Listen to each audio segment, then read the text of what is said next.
Good afternoon. It is 3:01. I'm Toast Bonanno, live from Twin Peaks in Cool Springs. Today, the Titans opened up the 21-day practice window for second-year defensive lineman Devondre Sweat, who has been on IR with an ankle injury since September 20th. Sweat did return to practice today, while there was no sign of Arden Key, L'Jarius Sneed, Calvin Ridley, Jeffrey Simmons, Kevin Zeitler, Tyler Lockett, or James Lynch. Titans interim head coach Mike McCoy said that Zeitler, Simmons, and Lockett were all given the day off. Alabama football head coach Kalen DeBoer said earlier today that starting running back Jam Miller will be questionable for Saturday's matchup against number 11 Tennessee, as he's dealing with a concussion he suffered against Missouri last week. In MLB playoffs tonight, the Blue Jays look to get on the board after falling behind 2-0 in the series to the Mariners in the ALCS. First pitch for Game 3 in Seattle at 7:08 on FS1. For our foundation repair and waterproofing needs, you need to visit USSTN.com. Breaking news at once on your home for the Titans and Balls. This is 104.5 The Zone.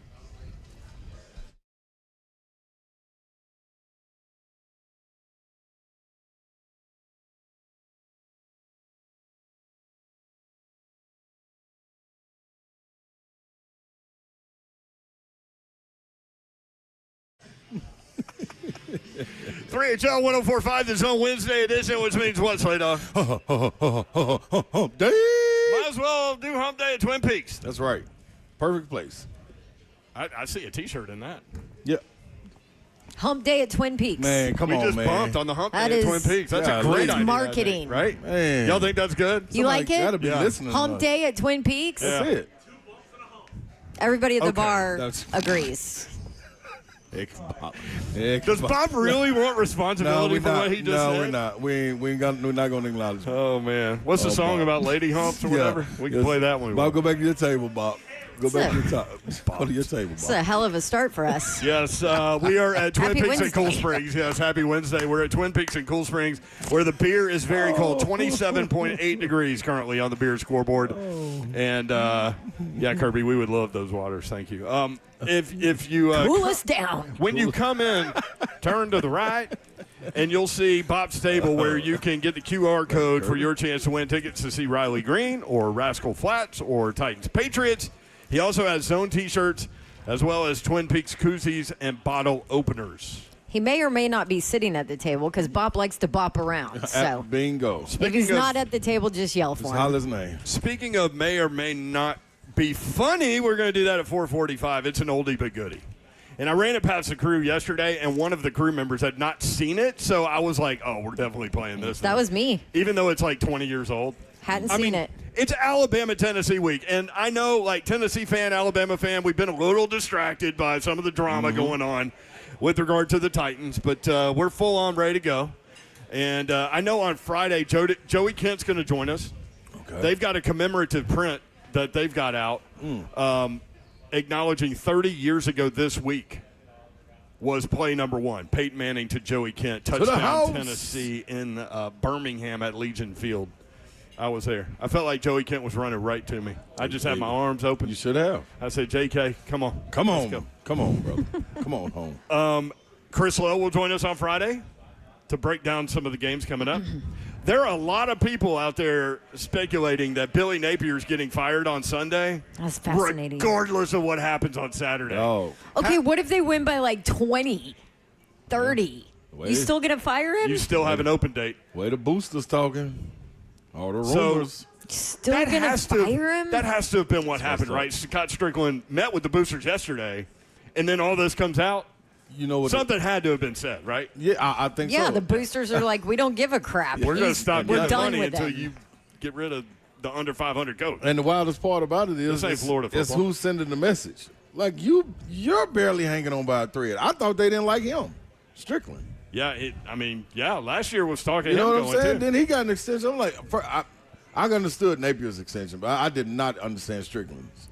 By the way, Jimbo Fisher's last job, when he got fired at Texas A&M, his last game was against Mississippi State. Did they lose? Yes. Okay. Eh. That might do it. How do you think the team comes out? Texas A&M, you can't be losing it against So- Mississippi State. Who Florida got? Mississippi State. Florida At was home, a that's right. 9.5-point favorite. I haven't looked today since all this started happening. Ooh. But I want to get your take, Slay, on which way we should go on that one. Will Florida's football team be fired up, or will they be like, oh, screw this, he's out of here, I got to make some business No, I think they ride There's for him. no in between. Yeah, I think There's they ride no in for him. between. No, it's not. I think they ride for him. They ride for him? And then he still gets fired? That's what I'm saying. that's What if what's they gonna- win comfortably? That's going to be the look problem. Good? So this is the thing. Whoever you have coming in on this back end, they better have the locker room. And it's so, Yeah. I mean, because, man, they go out there and fight and win the way they're supposed to win, and then you let them go, you got a problem. Well, and here's the deal. You firing coaches mid-season is devastating in this day and age. Especially today. I'm about to go to an absolute Shiano show in Oklahoma State where they just lost their top recruit for next year because that recruit doesn't know who the heck's going to be that coach. It's falling apart there. You know, same with Penn State, right? Yep. No, it's a little different because they're in a better position as a program right now and have been under James Franklin for a long time. Mm-hmm. So a little bit of a different situation. It's, I guess if you want to say it's one of the blue bloods, right? But you fire a coach in the middle of the season, you sure as heck better have a plan and it's still all the things with transfer portal and all of that. Well, the one thing is they waited until after that 4-week deal. So right, and they just passed that to where if a coach leaves, you can't leave now in the middle of the season. Well, you can, but you lose that year. You can't redshirt. You lose the year. Even if they're fired? Mm-hmm. They just changed that. They changed it after Gundy. That's why there's like nobody on that Oklahoma State roster because it got changed afterwards because everybody hit the portal. Yeah, that's the risk you take. Yep. Yeah. So Matt Hayes reported I didn't know today. that. Sources: Florida AD Scott Strickland met with influential boosters Tuesday. The result: Gators coach Billy Napier could be fired as soon as this weekend. Andy Staples also said it may happen no matter what. Yahoo Sports also reporting it could happen no matter what this weekend. Then the other part is though, if you hire it within, like even with the interim. Well, you're not hiring. I mean, right? I mean, but that's what I'm saying. So this staff that's seeing how he's going to be done, knowing what they've gone through. Yeah. Even if you step up and take the job, it's like, dog. Think about the level of you job. got to be having these conversations now, though, you can't have that conversation. Think about the level of job that is open in this cycle with UCLA, Oklahoma State, Penn State, Florida will be. Florida. Auburn could be. Possibly Auburn after what's going on with the dismissal. Arkansas still, Arkansas still in play. Now, there's some big money schools. Yeah. Big money out here, man. Wow, to be a head coach. I would never want to be a player again. If I could come back reincarnated, give me a coaching job. Right? Dog, I'm like. Do you know how much stress that is, though? Yeah, but you know how much money that is after you get fired? The best job I'm talking in about sports. getting fired. I ain't talking about, a long. The best job in sports is fired college football coach. Yes, that's what I want. Yeah, give me 2 good years of a good run, and then let me go downhill. Let the plane burn. Crash and burn. And I'm getting out of there. Like the Zeppelin? Man, what? I'll crash it myself. I'll get out of here on my own. Like, boy, I'm. Did you see? It's being reported now because initially everybody was like, James Franklin gets $50 million buyout. Right. But what is also in that contract is he has to actively look for a job. Has to. Yeah. And if he gets that job, then they only owe $19 million, which is still $19 million. Plus, he has another job. Man, what? Cool. I go broadcast or do anything, man. And then he'd be good at that. Come on, dog. Like, man, coaches got it made. Players ain't got no net. 9.5 is what the Mississippi State Florida line is. It hasn't changed. 9.5. Yep. The one that has changed, interestingly, is Auburn was a 2.5-point favorite. They are now a 1.5-point underdog to Missouri. Jeez. Where are they playing? They in Missouri? Auburn. Oh, come on now. No, you know why? Because you've seen now there's turmoil within. That's true. Am I right? Like, at least with Florida, so I heard you don't really know because maybe the team will come play for Billy, right? Yep. You don't know. Maybe they're ready. Auburn, I heard this is a majority riding with Hugh on this one. Really? Player-wise. Yeah, and then it's just a very outspoken minority on social media that's not riding that's with loved, you know what I mean? And, Right. I mean, I think once they get on the field, I think it's going to be fine. Yeah. I think it'll be forgotten about. But For people that don't know, that one of their running backs was dismissed. Right. A couple of players took to social media saying that Hugh Freeze is a liar and that that he did everything he was supposed to do and everything you asked him to do, and you made him a captain and whatever else. But interesting to hear from you, though, because you talk to people there that there is that is maybe an outspoken minority, but regardless, it's bad look. It's bad look. Optic wise, outside, it's horrific look, and it'll probably be another story to come out that will make it look crazy too. But internally, I think they're all right.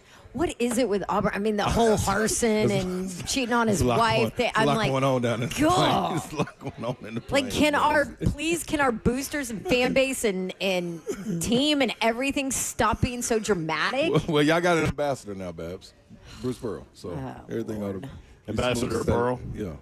Who's talking nothing but politics now? He don't it's wild, boy. It's wild down there. Coming up today, guess what? It's Coach Mack, presented by Two Rivers Ford at 4 o'clock. What does he know about interim coach Mike McCoy? Also, want to get his take as a longtime defensive coach. How well is Jeffrey Simmons playing? I want to hear out of his mouth how well he thinks he's playing.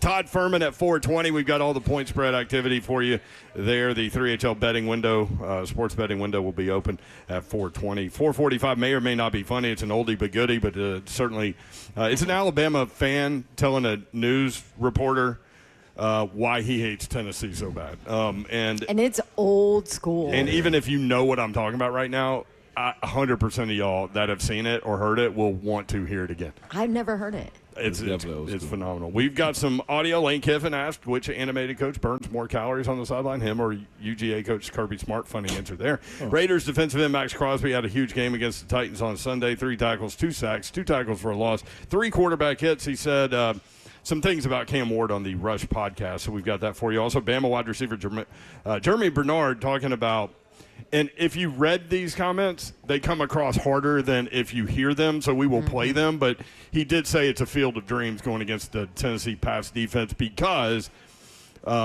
they're worst statistically against the pass in the SEC. But there are reasons as to why they are that way and what they do defensively that he kind of explains, and it makes sense. Also, so if you read the headline, it sounds awful. Yes. I mean, it's not the best thing anyway, but anyway, it's we'll play it for you. Tennessee defensive backs coach Willie Martinez asked about that too, so we'll play those two things together.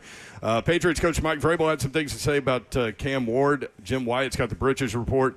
We've got some injury information with regard to the Tennessee-Alabama game, and a pretty significant player can now practice for the Titans this week. All that coming up. Stay tuned. Zeph, who did not practice today? Who did not practice today? That would include Arden Key, who missed again, L'Jarius Sneed, Calvin Ridley, Jeff Simmons, Kevin Zeitler, Tyler Lockett, and James Lynch. Now, Mike McCoy said in his presser that Zeitler, Simmons, and Lockett were all just given the day off. I don't know about the Zeitler doesn't others. need a day off. Needs to work. Neither does Tyler Lockett, let's be honest. Who? Tyler Lockett. Part of that is not all his He's fault. still on that roster? Yes, he is. The injury report is not out, but I assume it'll be out at some point during the Probably show. by the time we get back. Maybe. It's usually pretty quick in that 3 o'clock hour. So, we've got all that coming up. Stay tuned. We're broadcasting live from Twin Peaks in Cool Springs. We'd love to see you out here. The beer is 28.1 degrees Fahrenheit, so the food is phenomenal. No question about that. And there I go. You put that word in my head. Phenomenal. It really is. It is. We had phenomenal food yesterday. Broccoli is at extraordinary here. Where were we yesterday? Old Hickory Pizza and Pub. That was so good. All right. More 3HL. Stay tuned. 104.5. Hey, Bama.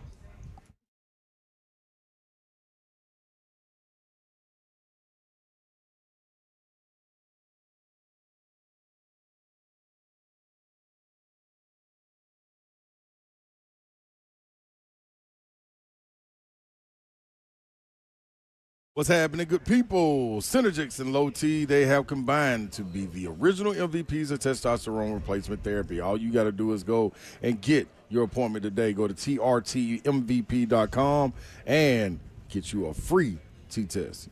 Yeah, you heard me correctly. I said free. If you want to receive an at-home treatment, you can do this the same way. It all starts with a simple and quick free test at the center. The on-site labs means you get results in about 20 minutes with the new mobile app. It's even easier to meet with the provider through the app. That's what I do. You know, every Friday, slide off in there, make sure everything is situated. Boom, in there, boom, out, bang, bap, built, all that. So, listen, I'm telling you right now, Synergix and Low T Center, you're going to see other people try to compare to it and cannot do it. I'm telling you why, because I left and came back and everything was right. Everything got back on board, so you should do the exact same thing. Book your appointment now at trtmvp.com. That is trtmvp.com.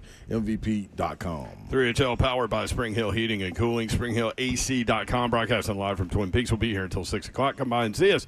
Looking for office space that matches the level of your business? eSpaces.com. They've got 15 locations, and they've got 2 new locations, one here in Cool Springs at Corporate Center and one in Brentwood at City Park. Again, 15 total locations. You can see them all at eSpaces.com. Designed for professionals, teams, and entrepreneurs, eSpaces offers private offices, meeting rooms, and team suites, and beautifully designed move-in ready spaces with 24/7 access and monthly flexibility. Discover why more businesses are choosing eSpaces. eSpaces.com. eSpaces is redefining co-working with exceptional offices for every business, short-term, long-term, whatever you're looking for. They'll be able to help you out. eSpaces.com. Again, private offices, team suites, meeting rooms, 24/7 access, flexible terms, beautiful professional spaces that are move-in ready. Whether you're scaling up or just getting started, eSpaces provides flexibility without compromise. Want to check it out? Tours available now. eSpaces.com. That's eSpaces.com.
3HL 104.5, The Zone, broadcasting live from Twin Peaks and Cool Springs. Man, we love being out and about and seeing the people. Shantae Dillard came by from the Peach Cobbler Factory in Murfreesboro. Her and her husband, Will. They always bring us stuff, man. Good stuff. That's a local business, y'all, in Murfreesboro. So if you want to help support them. And a banana pudding, cold-blooded, too. Don't leave that part out. She said they have shakes with peach cobbler on the bottom of them. Ooh, that's a great idea. They got, in other words, they got cheat codes up there. that's what that is. Yes, support local. Please. Yeah, so Titans and Patriots coming up this weekend. Let me ask y'all if you can take something from this. Oh, by the way, they had another coach fired. Assistant to the head coach, Tom Jones. Was he the former singer? I don't know. It's a great name. That's a great name. Tom Jones. Can you do us an imitation, Kirby? Can you sing a little Tom Jones into a microphone? That's tough, he said. I mean, you start singing and dancing over there, you got to get pulled on. Well, anyway, Tom Jones is gone. He was fired today by Chad Brinker. It said. What? Mm-hmm. Who would have imagined he would have been one to do it? Well, it's funny because Bobby Petrino could start firing coaches as an interim coach. I wonder if Mike McCoy can do that. I mean, no, because Bobby Petrino had the power. So, in other words, Chad Brinker got the power. We're learning. He is the voice. We're learning. He said so himself. I told you on Monday we're going to learn about that little hierarchy during this process. Yep. Just got to sit back and watch. Patriots coach Mike Vrabel said this about Cam Ward, quote, "I think he has a quick release, a live arm, not afraid to stand in there, can extend and escape, not afraid to throw into tight windows, gives his guys a chance for yak, yards after catch, has had a couple of tip ball picks, which is unfortunate. Mm-hmm. I think he has all the talent in the world." That's the line that kind of got me there. Has had a couple of tip ball picks, which is unfortunate. There will probably be some instruction to the defensive linemen and rushing players to get their hands up if you're not there, right? Mm-hmm. I mean, there usually is, but there might be a little more attention to detail based on what he said there. Am I reading too much into that? Absolutely not. Okay. I think that's the film. You know what I mean? We've been doing that since preseason, that sidearm stuff, trying to get it through windows, all of that stuff. I mean, all of that plays a part. And there's enough film out right now to know. But that's what Vrabel does. Mm-hmm. Defensively, anyway. Key in and detail, stuff like that, so.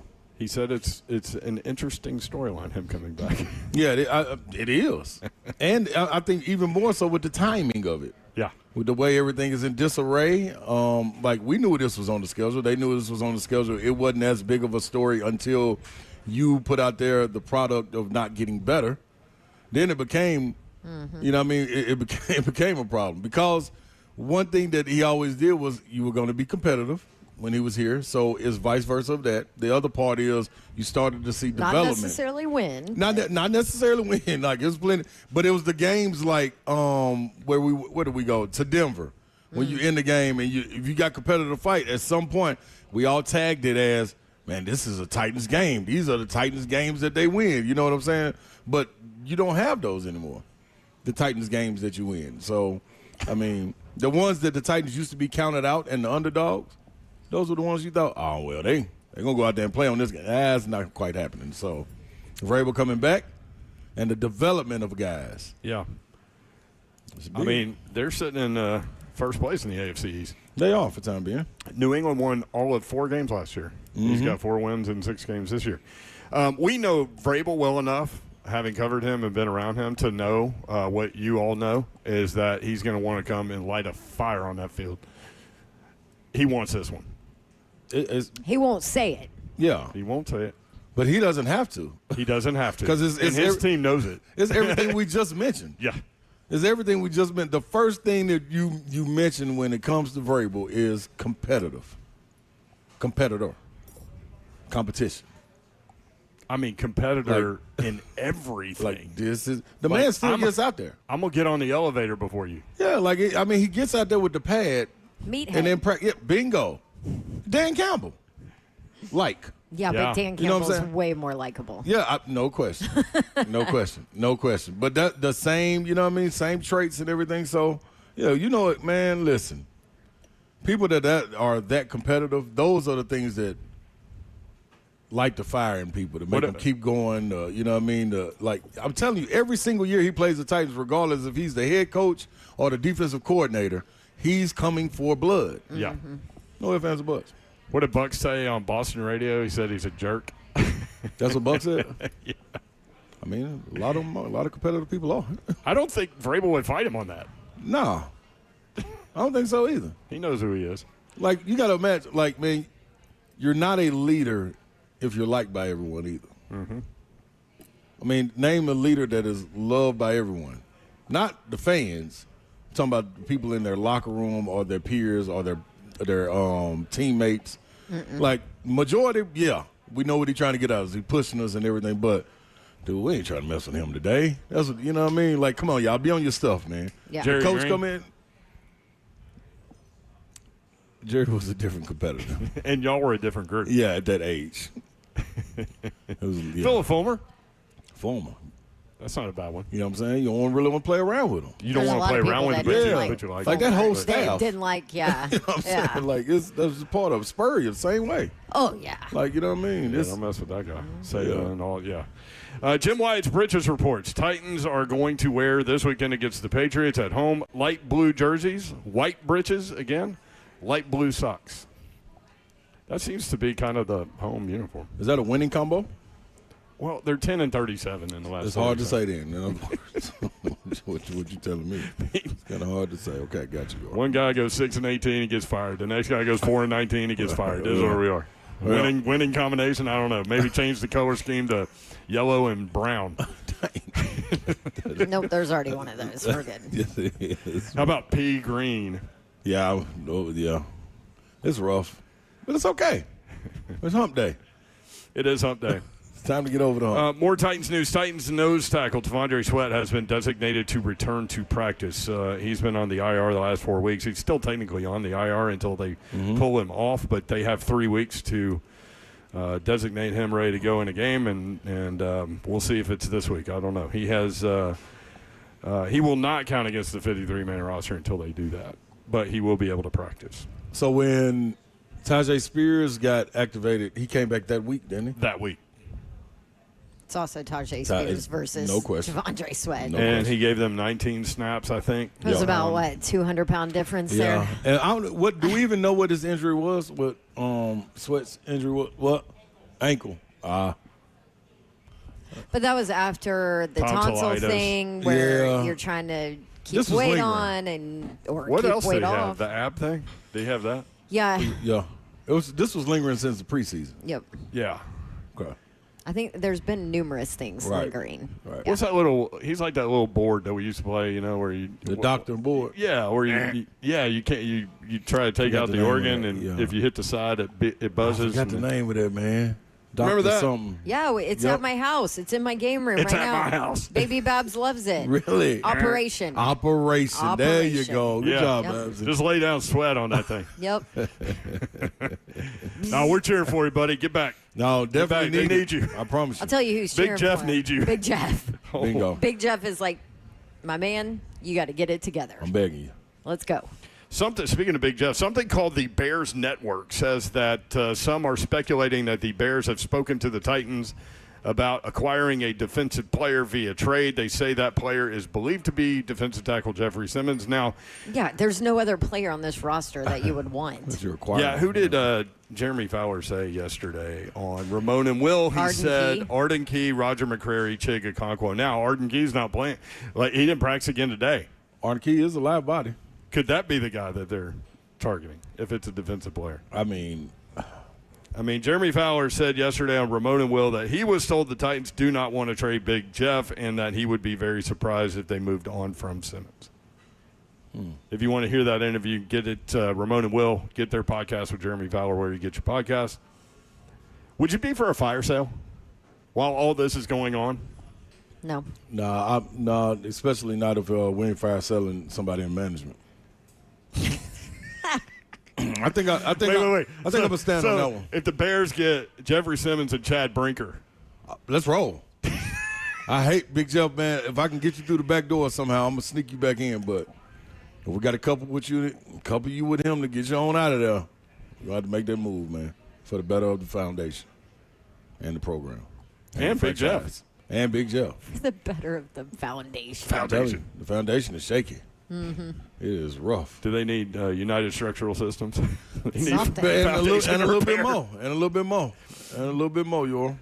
3HL, powered by Spring Hill Heating and Cooling, springhillac.com. I wonder if they're the ones cooling that beer down to 27.8 degrees. It's antifreeze, though. As we, they got it. As My we- upstairs is nice and freezing. is it? Yeah. I had Is to it replace rodent-free? It's back. rodent-free, and it's cold. Thanks, Spring Hill. Back, baby. We are broadcasting live from the 104.5 The Zone mobile Circus Sports Studio. Kentucky's largest sports book can now be found at Circus Sports at Kentucky Downs. So no fire sale. No. Because, I mean, what you doing? You just going to get stuff from the Goodwill to bring it in that you're going to get rid of later anyway? Fire sale is what? Big Jeff? Like, you already have so many holes to fill. No. Right. I mean, everybody. At least, now, there's no Calvin telling Ridley? if Jeff isn't like, hey, man, I want to go. That's what worries me more. I let's want go to go back. somewhere I can win a championship. I wouldn't blame him for it. Let's go to Mike Silver again. We read that piece yesterday, and if you want to read it, we would encourage it. The title of the piece is Cam Ward got dropped into the Titans' den of dysfunction. Can he make it out? One of the elements to this story from Mike Silver, one Raiders coach said after beating the Titans, quote, that might be the worst team I've seen in the last 25 years. They don't have any difference makers other than Jeffrey Simmons, and the whole thing was a total mess. That's crazy right there. This is a I've team never seen that. that lost the previous week 40-6. Yeah. Yeah, you can't. No. No, you can't say that about my team, man. Like, wait, come on, now wait a minute. Now, see, now I'm gonna have to go put something out if I'm on the Titans and the Titans organization on the coaching staff or something. Like, that was the worst concession stand in the locker room I ever witnessed in my time. There got to be something. There got to be something you can say. You got to find something, man. That ain't right, man. Like, yeah, we know it's a Shiano show over here. We understand that, man. Don't do it. The worst? Yeah. In 25 years is what he said? Worse Yeah. than 25 years. Come on, dog. There's been a lot of Why bad would you teams in say 25 that years, anyway? though. Like, Yeah. Why not Because just it's build off that in? what? I'm glad he said it. I know. I'm cool with it, but I mean, I I'm gotta all say for something. entertainment, and I that gotta is say entertaining. something. I got to say something, though. I got If you're the Titans? Yeah, what? The Browns been horrible. They Like, actually come on, had look what like they've been wood doing. benches with splinters in the locker room. So we were worse than the 25 Browns. years. Come on, that's what I'm trying to tell you. That's 2,000. People weren't even throwing the ball. You could just go get linemen and running backs and make it through the NFL. Like, hell, come on, true. Didn't the dog. Lions go winless? That's so true. Yeah, they did. There was bags on the head. Come on, man. Wait, come on, y'all.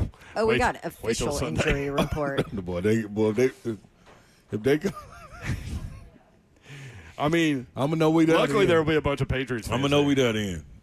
God, Do you that's- want to read My that whole injury fam- report? Sure. That's So My he whole was fam talking is about going. soliloquy the other day. That's what Babs Yeah. was about to do here.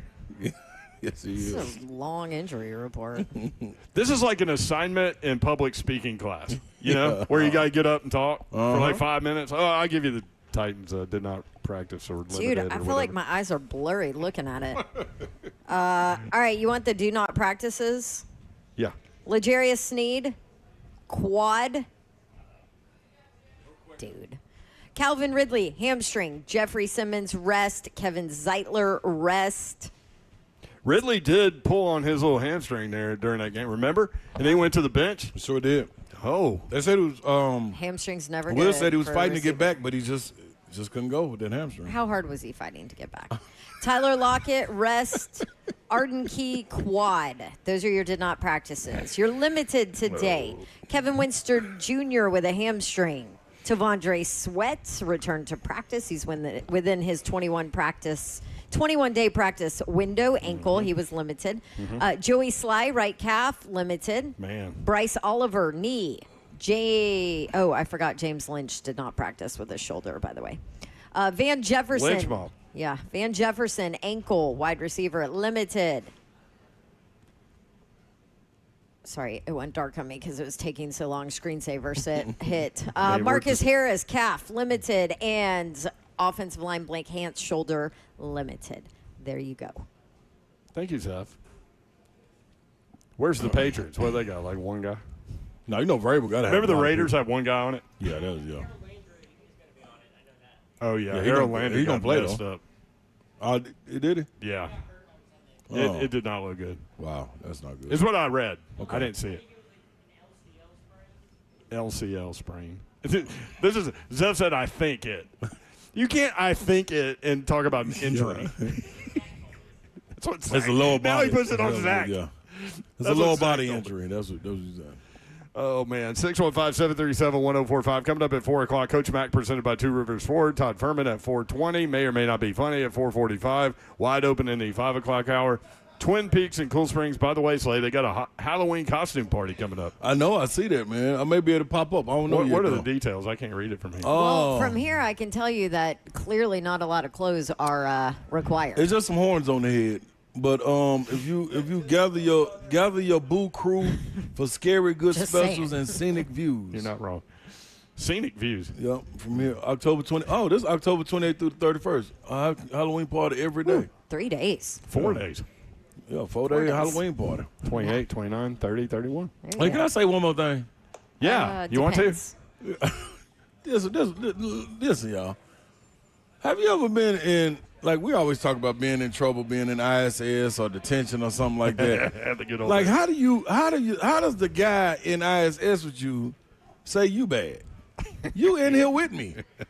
So you got the Raiders pointing at us, telling us we bad, but you in the same toilet bowl that ain't been flushed with us. Well, Like they you now clogged up have too. they now have 20, twice as many wins as the Titans. No, they've the got Raiders. bleach in their toilet. I mean, bowl. at least, huh? Well, because Titans don't. you're right. They trying to make changes. Yep. You are right. They're in a real rebuild. We are in a patchwork rebuild, I guess. Because it ain't really a rebuild. We're in a fake rebuild. I don't know. It's pretty rebuildy. Yeah, inside. Yeah, but outside, it's still the same structure. Still got the same dude delivering the mail. Brinker. The mail's never going to change. It's going to be there every time. Me and Jerry, you go to the mailbox, it's going to be right there. I don't care about the house, what it look like and everything. Same guy. Oh, so you made changes outside the house, like to That's- the landscaping? Come on, y'all. Now you get But the curb same appeal. guys delivering Now the you mail? getting it. He's there Yeah. every day. You and your analogies. Man, I'm just telling you, man. It's a pretty good one. Thank you, Babs. Oh, man. Just saying, man. Okay. Coming up from on3.com, the 10 most watched college football games. And, man, CBS Sports is not going to like this list. That is for sure. We are broadcasting live at Twin Peaks, 27.9 degrees. The beer temperature will be here until 6 o'clock in Cool Springs. We appreciate you listening. Appreciate you hanging out with us. 3HL is powered by Spring Hill Heating and Cooling. SpringHillAC.com. We hate Bama.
Maybe you go over to a friend's place and he's pumped to watch football, but his setup a total mess.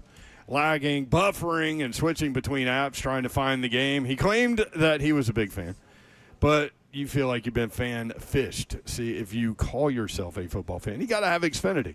It is the ultimate sports destination. You can find the best games and your favorite teams all in one place. And the way that I watch Next Level, it's the perfect fan flex. I've got all the action right there in my living room, plus Xfinity's best picture and sound with enhanced 4K. So clear, it feels like you are in the stadium. Sometimes I've got 4 games going at once because why not? On top of that, I get real-time notifications and live stats right on my TV. It is the best seat in the house every time. Next game day, make sure that big fan isn't a big fail. Learn more at Xfinity.com. Xfinity, imagine that. Restrictions apply. Multi-view requires Xfinity 4K capable TV box. Xfinity.com. Check them out. You can call them, go into a store, or visit Xfinity.com.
Real.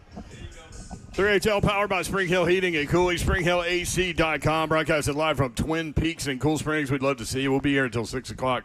I think Bob's got some things going on there at the table. He's got, what has he got, Riley Green? Oh, no. Rascal Flats, Titans, Patriots.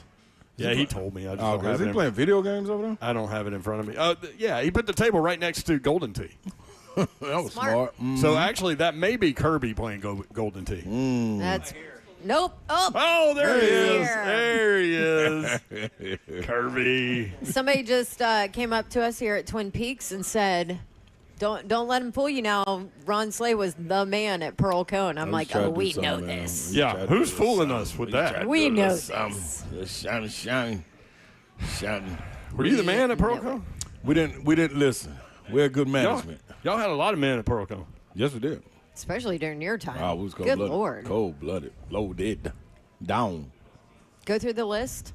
Man, John Henderson, Hume Award winner, and Tennessee Volunteer, Buck Fitzgerald.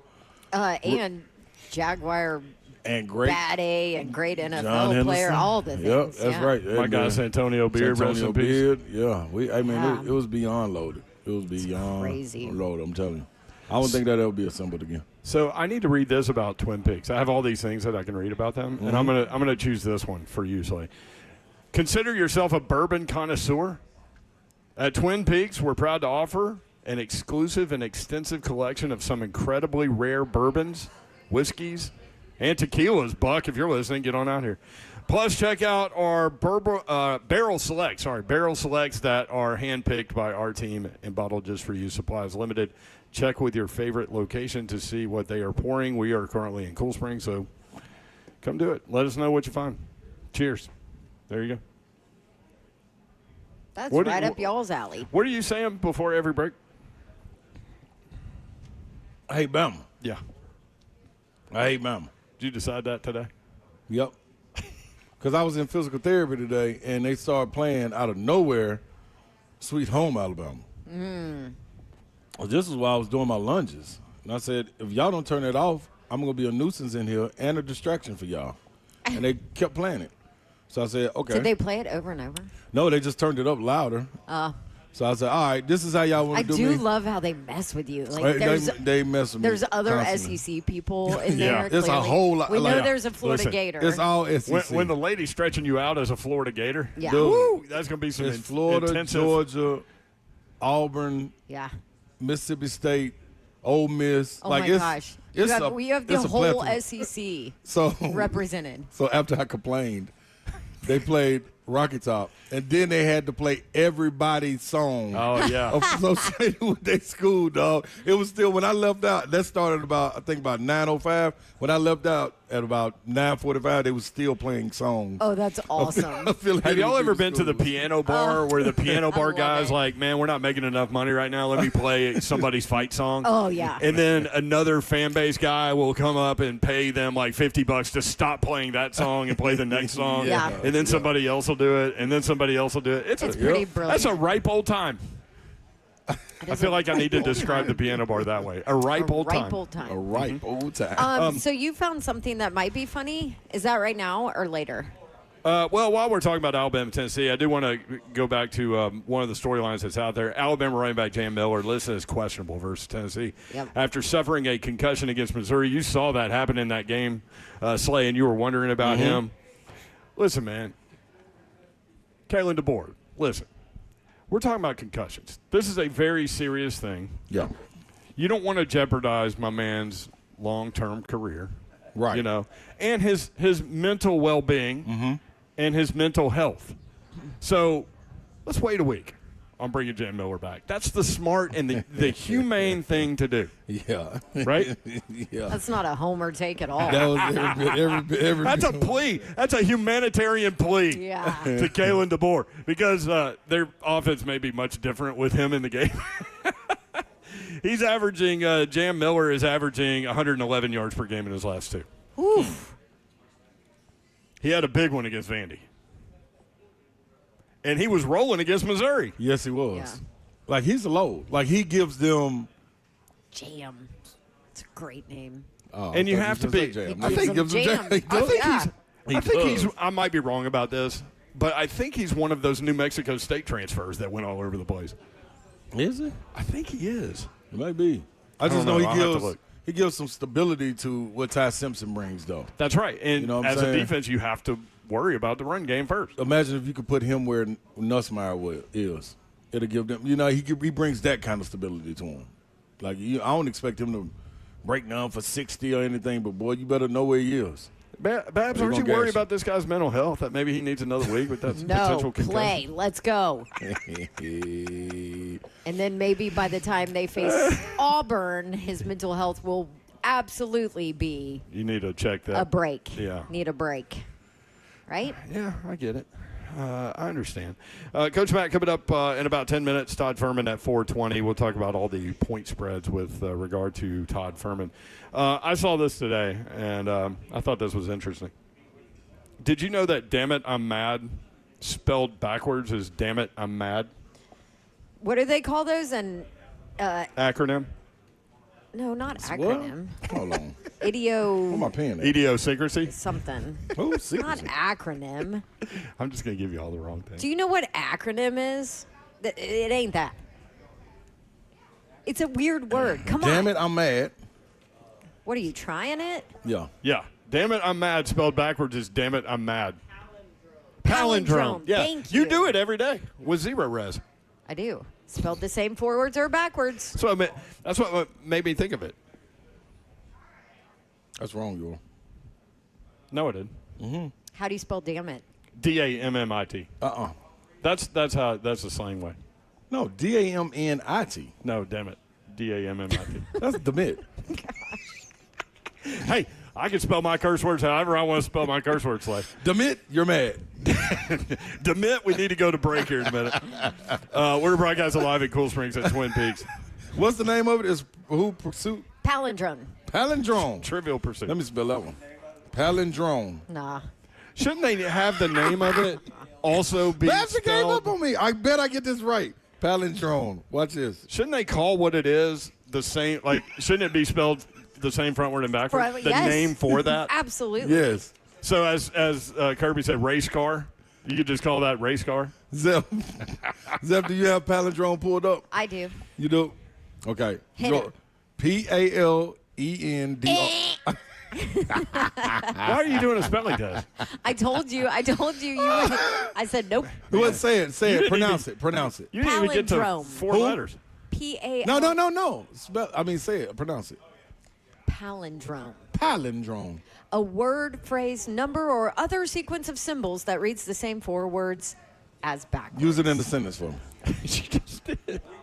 No, she just used it. She just said a sentence. Brent That spells ain't- things incorrectly, and then they become palindromes.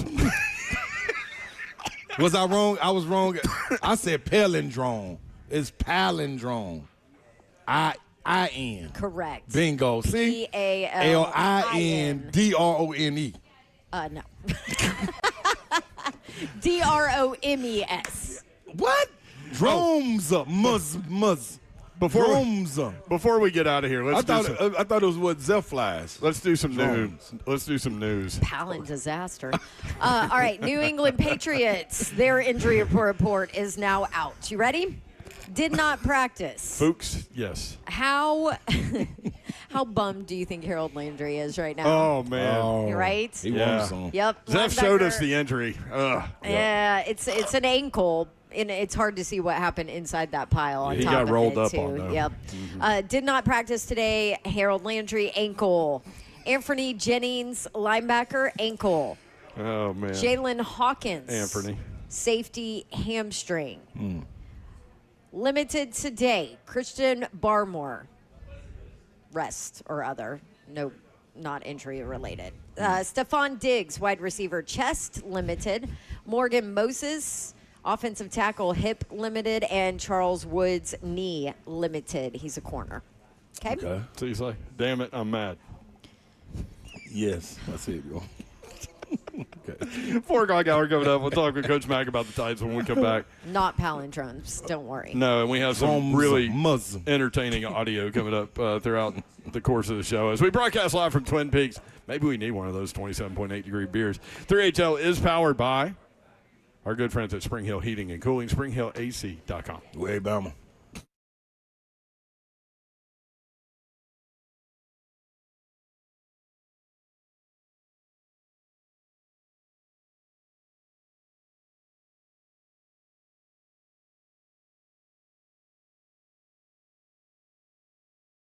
How appropriate was that conversation we just had? Because I'm about to talk about a palindrome. That would be zero, Rez. It's spelled the same, forwards and backwards. And here's the deal. Yes, if you have carpet in your home or upholstery or maybe air ducts that are a disaster, and you know family is coming into town for Thanksgiving, Christmas, holidays, whatever, make sure to get it cleaned now so you are ready to go. And Zero Res is going to give you a dawn deal. I have double checked. We are good to go, and you will get a room of carpet for free this month only in October if you tell them that Dawn sent you. Carpeted rooms only cost $45 per room all day, every day, and this month only. First one's free from Zero Res. It's zeroresnashville.com. Phone number 615-535-9376, zeroresnashville.com.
Good afternoon. It's 4:01. I'm Joseph Bonanno, live from Twin Peaks out in Cool Springs. The Wednesday injury report for the Titans and Patriots is officially out. For the Titans, Arden Key, James Lynch, Calvin Ridley, L'Jarius Sneed all did not practice. Jeffrey Simmons, Tyler Lockett, and Kevin Zeitler all had the day off. Blake Hance, Marcus Harris, Van Jefferson, Bryce Oliver, Joey Sly, and Kevin Winston Jr. were all limited. And T'Vondre Sweat returned to practice as his 21-day practice window opened up off of IR. For the Patriots, no Harold Landry, Anthony Jennings, or Jalen Hawkins at practice today. Christian Barmore, Stephon Diggs, Morgan Moses, and Charles Woods were all limited. Alabama football head coach Kalen DeBoer said today that starting running back Jam Miller will be questionable for Saturday's matchup against number 11 Tennessee as he's dealing with a concussion he suffered against Missouri last week. In the MLB playoffs tonight, the Blue Jays look to get on the board after falling behind 2-0 to the Mariners in the ALCS. First pitch for Game 3 in Seattle is at 7:08 on FS1. For finish repair waterproof needs, you need to visit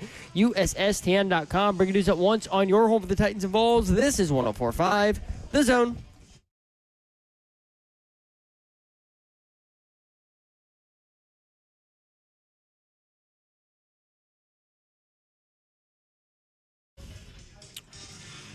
HL 104.5 The Zone Wednesday edition. Brent Doherty with you on a beautiful day in the Music City. We are broadcasting live from Twin Peaks, where the beer is cold and the food is exceptional. Use a different word today. Will that be acceptable to be exceptional? It's good. Yeah, it is good. 3HL powered by Spring Hill Heating and Cooling, SpringHillAC.com. Babsy's here. I'm here. Hello, Babsy. I'm in the building. Mm-hmm. Happy Wednesday, people. Mm-hmm. Let's do this. I missed that broccoli. I know they're out of broccoli today. Yeah, like. Boy, you know you're old when the whole table got upset about that.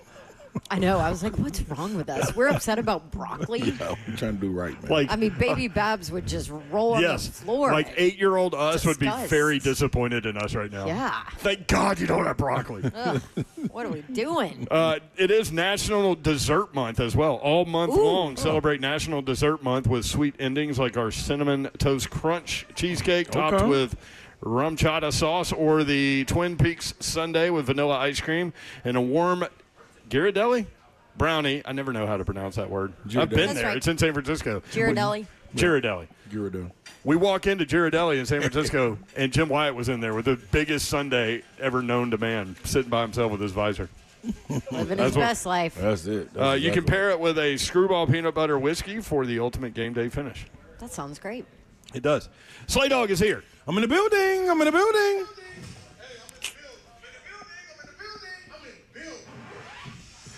Wings went down today, man. You We gotta go grill wings in here. The grilled wings here are Grill the wings best. are good. Yep, that's where you go. have you been taking any hits today from people about wearing red? Yeah, when I walked in, but I told them I went to Pearl Cone. Oh, Firebirds. I don't know what they want me to do. I can't get rid of my pass. I got to carry it with me. I'm just saying. Coach Mack, presented by Two Rivers Ford every Wednesday at 4 o'clock. Coach Mack, what's up? How are you? Hey guys, how are you? Just got What up, back Mac Daddy? Coach Mack. Yeah. Hey guys. Well, You guys at Twin Peaks? yes, sir. Excellent. Don, how Yes, about sir. your man? How about your man Kirk Morrison? we told his travel story on the air yesterday. So for anybody that missed it, Kirk Morrison's my analyst on my college football crew, and also is the Raiders analyst for radio. Ran into Coach Mack when he got to Vegas after his $650 Uber Black ride from our game in Arizona to Vegas overnight on top of it. My man goes Uber Black. Yeah, I'm in the booth getting ready, and all of a sudden he walks in, taps me on the shoulder. I turn around and said, "What the hell?" I said, you guys, didn't you guys have overtime?" And I said, I talked to Dawn, and she was smoked up because she missed her red eye. He said, "Oh yeah." I said, "How the hell did you get here?" He said, "Uber Black." I said, that, my friend, is a boss move. That is a boss move. That is his alpha move. And I told him, of course, first of all, I told him, I loved his game when he was playing.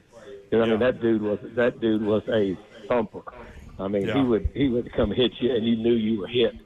But anyway, I think he does a great job on the air. And I said, man, I watched that I said, I went to the Titans rally and then got home, back to the hotel finally, turned on the television. The game was still going. I said, how can this game still be going? Right? It was late. And then, but it was a good game. I texted Don during the game. I said, you got a hell of a game going here. Yeah, that was a great little game. did I know, my man was going to Uber black from Phoenix to Vegas. To me, I said, congratulations. I said, I'm impressed. I am impressed. Boss move. I know. And I was like, don't fall asleep. You might get abducted. He's like, I'll be all right. That's why he's an Uber black. Somebody abducted him. They better bring a buddy with them because Kurt Morrison will be a load to handle. I tell you that. Coach Mack presented by Yep. Two Rivers Ford. Coach, obviously the storyline, Brian Callahan let go on Monday. What are the challenges for the players and the coaches that are still there, obviously, in the aftermath of something that big that happens? Because the game comes up whether none of that or all of that happened. Well, I mean, I've experienced it. I've experienced it on both ends. I mean, I've been an interim head coach. And I've been a head coach that's been let go. So I've experienced all of that, on both ends of it. But the main thing is, as an interim coach, I mean, you got to get right back on track because the National Football League is a really, really powerful train that's coming down there. It doesn't stop. Just because you've got enough people at this place, nothing else stops. I mean, you got to. Did we lose Coach Mack or did we lose us? No, Ross, we can't hear the radio station again. FYI. Y'all all right?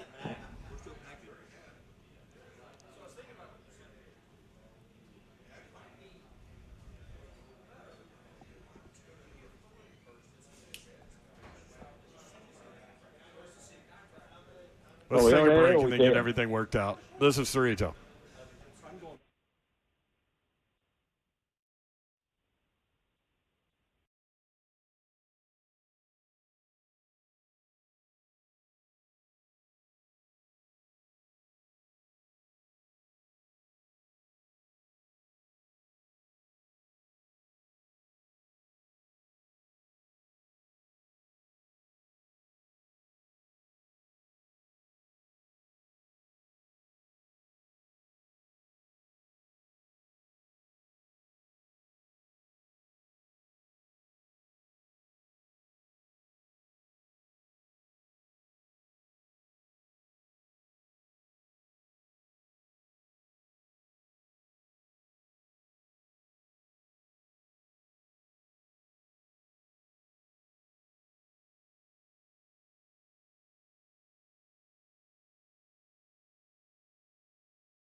Sorry about the technical difficulties. We'll get more from Coach Mack in just a second, and then we'll go straight to Todd Ferman without break. That's what's going to happen.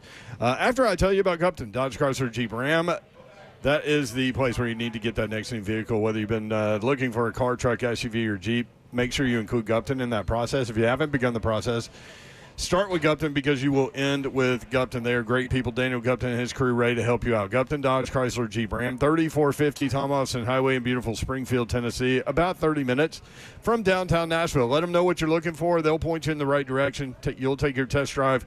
Go inside. They will help make the numbers work, and it will be that easy. Again, 3450 Tom Austin Highway in beautiful Springfield, Tennessee, about 30 minutes from downtown Nashville. Best vehicle buying experience you will have ever had. Gupton, Dodge, Chrysler, Jeep, Ram. Check them out online. All the dealership information is there, address, phone number, deals they have going on in the month of October. All of the inventory, new and pre-owned, is right there as well. GuptonMotors.com. That's Gupton, Dodge, Chrysler, Jeep, Ram.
HL powered by Spring Hill Heating and Cooling, SpringHillAC.com. Again, sorry about the technical difficulties.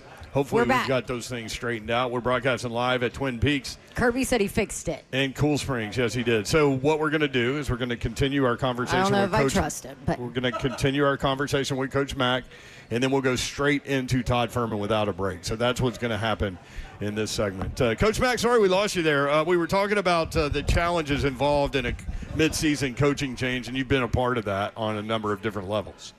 Yeah, no problem, guys. I mean, stuff happens. I trust Kirby explicitly. He can do anything.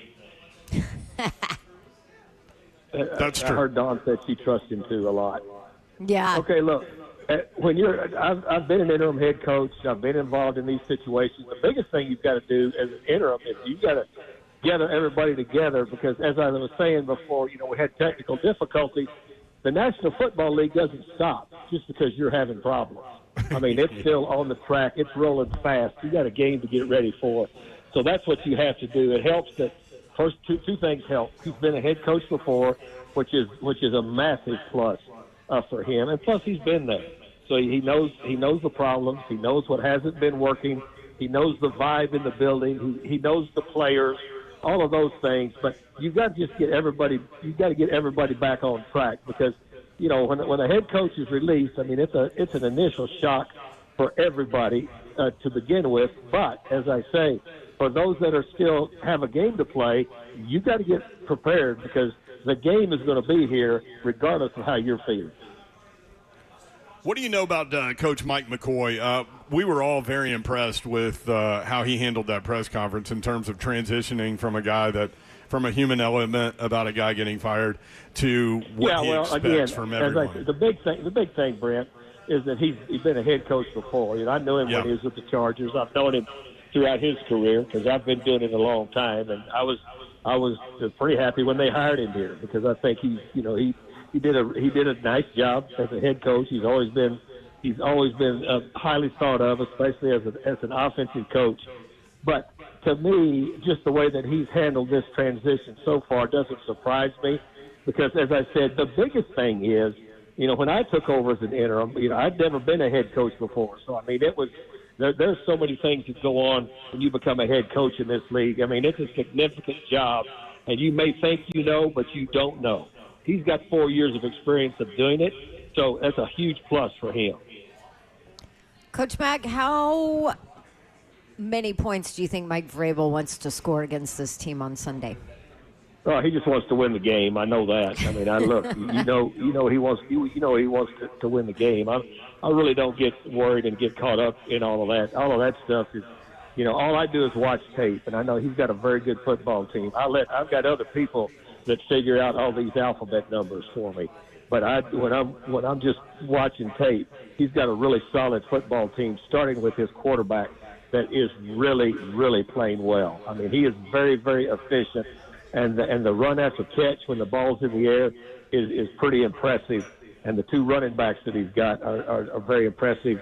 And plus the whole defense. What are they rated right now? Top 5 in the league defensively. He's got a good football team there, Don. Coach Mack, presented by Two Rivers Ford. Thank you for the visit, Coach. Sorry about the halftime adjustment there. Guys, you never have to apologize to me. It's not your fault. You guys don't plug it in. You just do it. That's right. That's definitely true. There he is, Coach Mack, presented by Two Rivers Ford.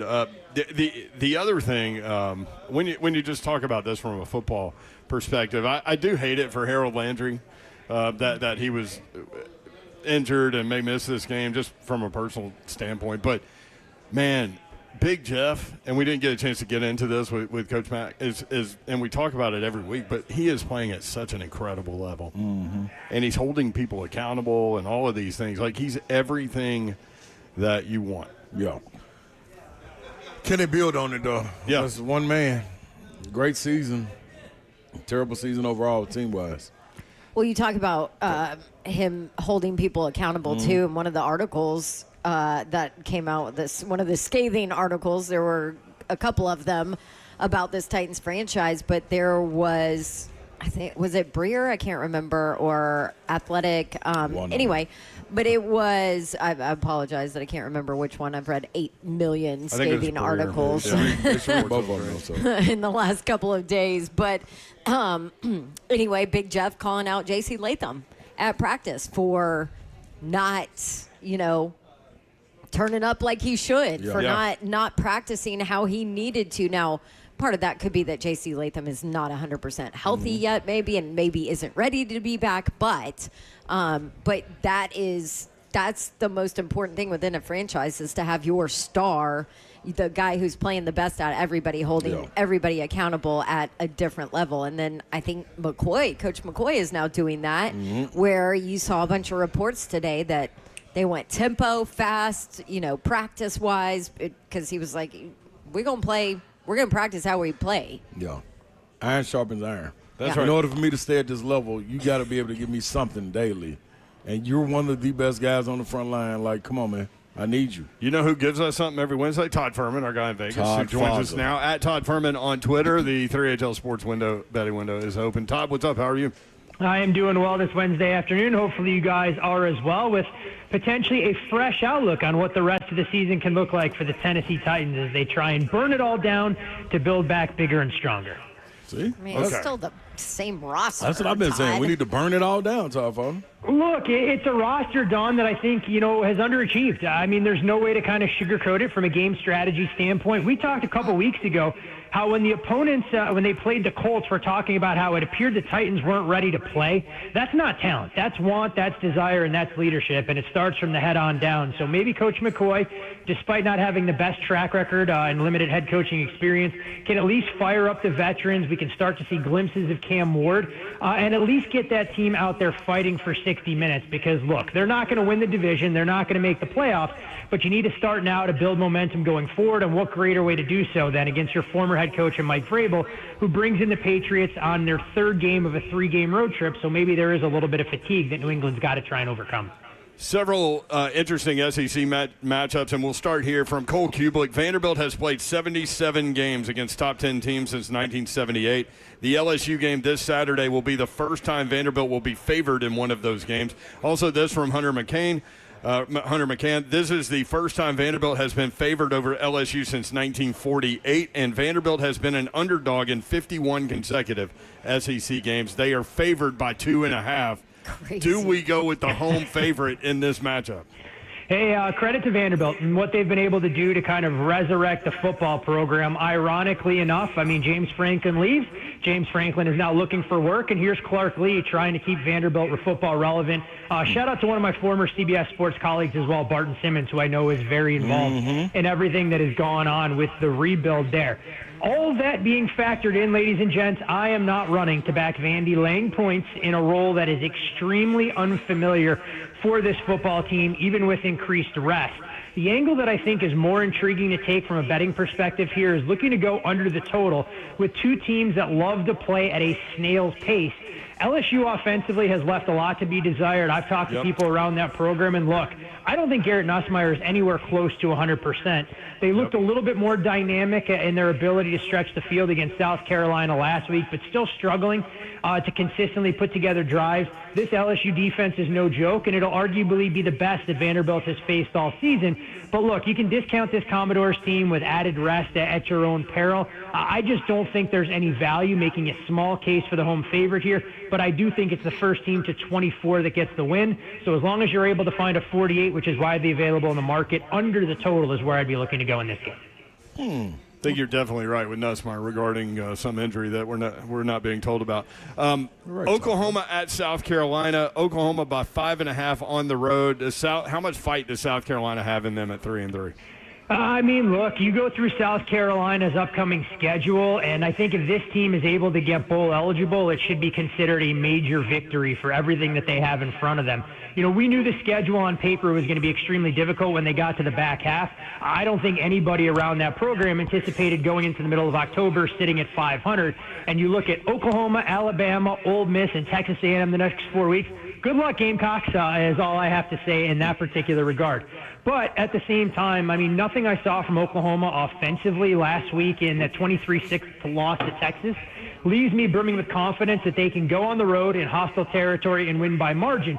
But keep in mind, South Carolina went into Norman last year and embarrassed this OU team. I mean, they were up 21-0 in the blink of an eye with a couple of non-offensive touchdowns.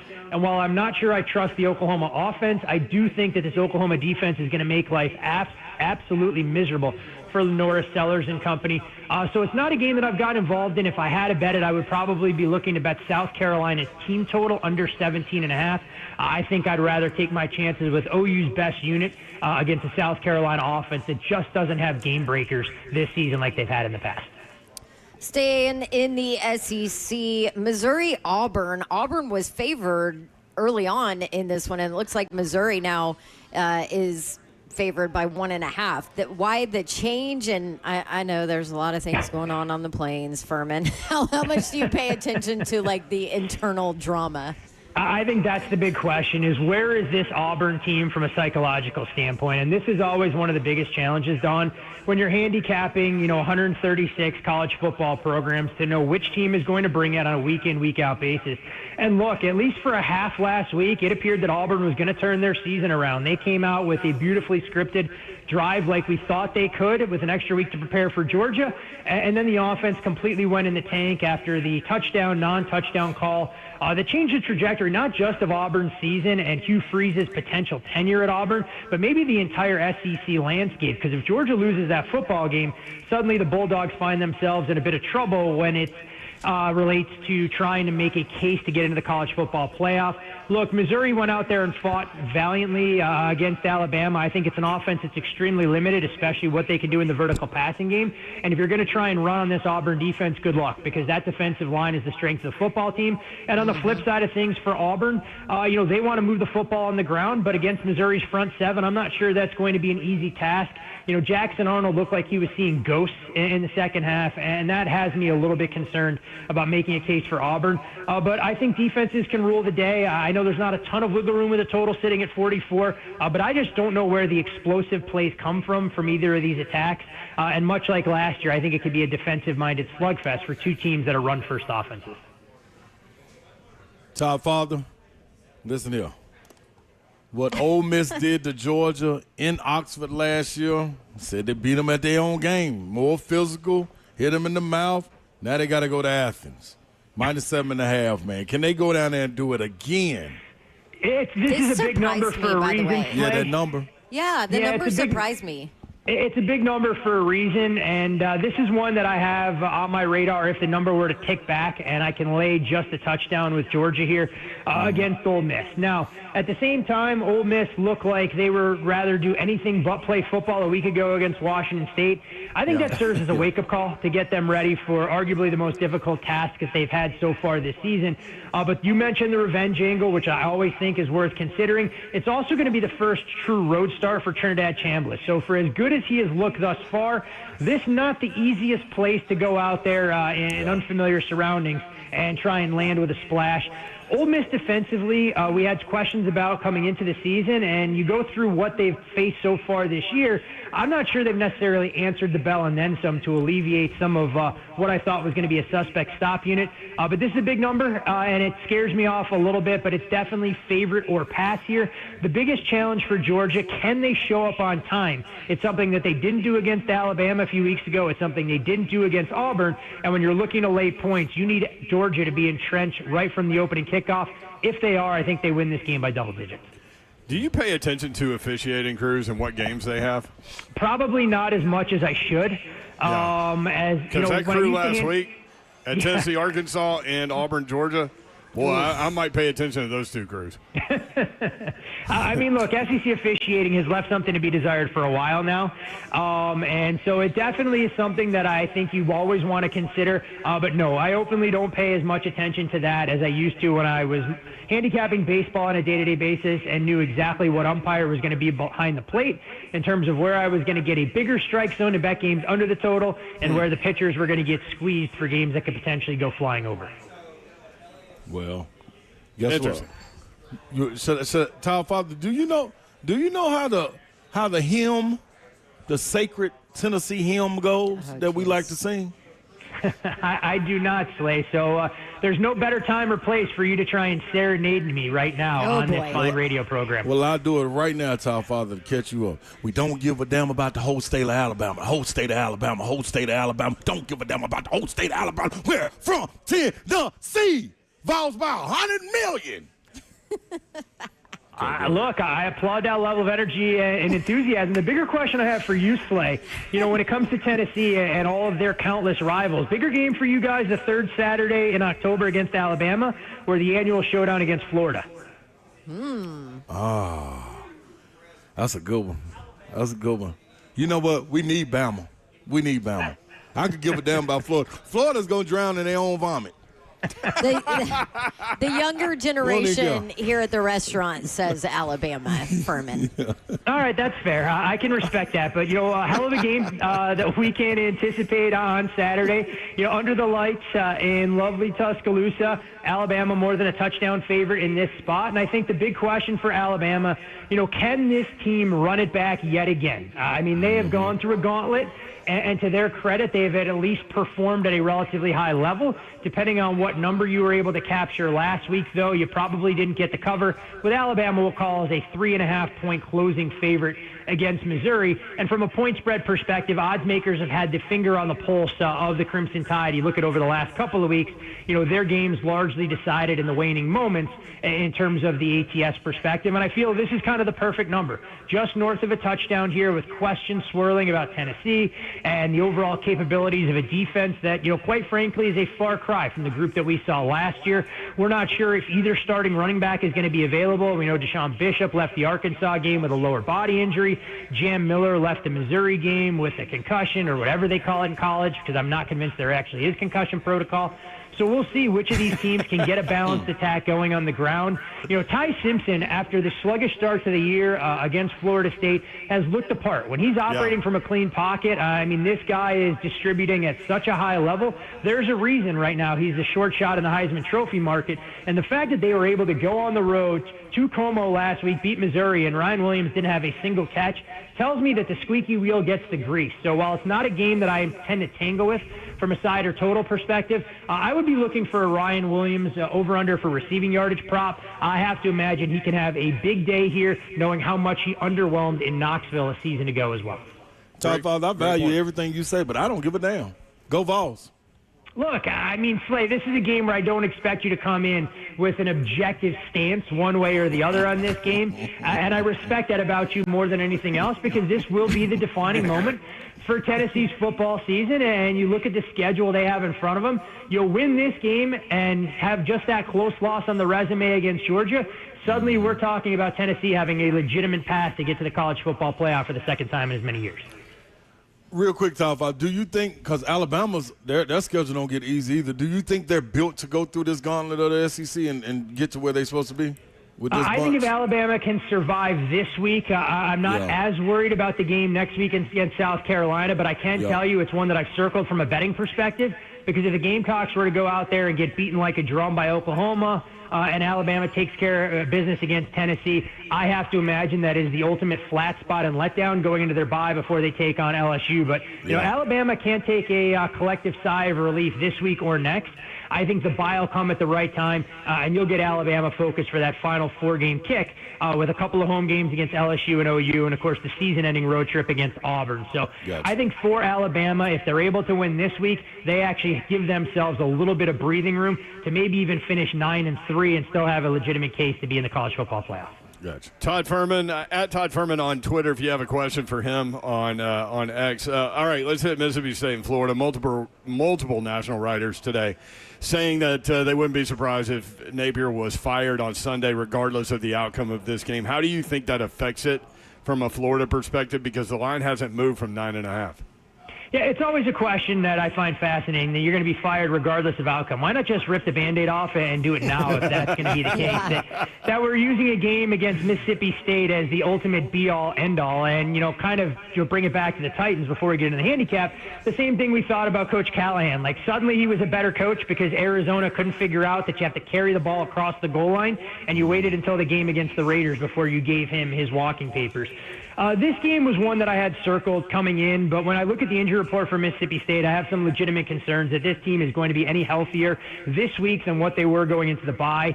It looks like Fluff Bothwell, the talented transfer running back, is going to be unavailable for the Bulldogs. They could be down Albert Reese along the offensive line and one of their key players in the defensive backfield as well.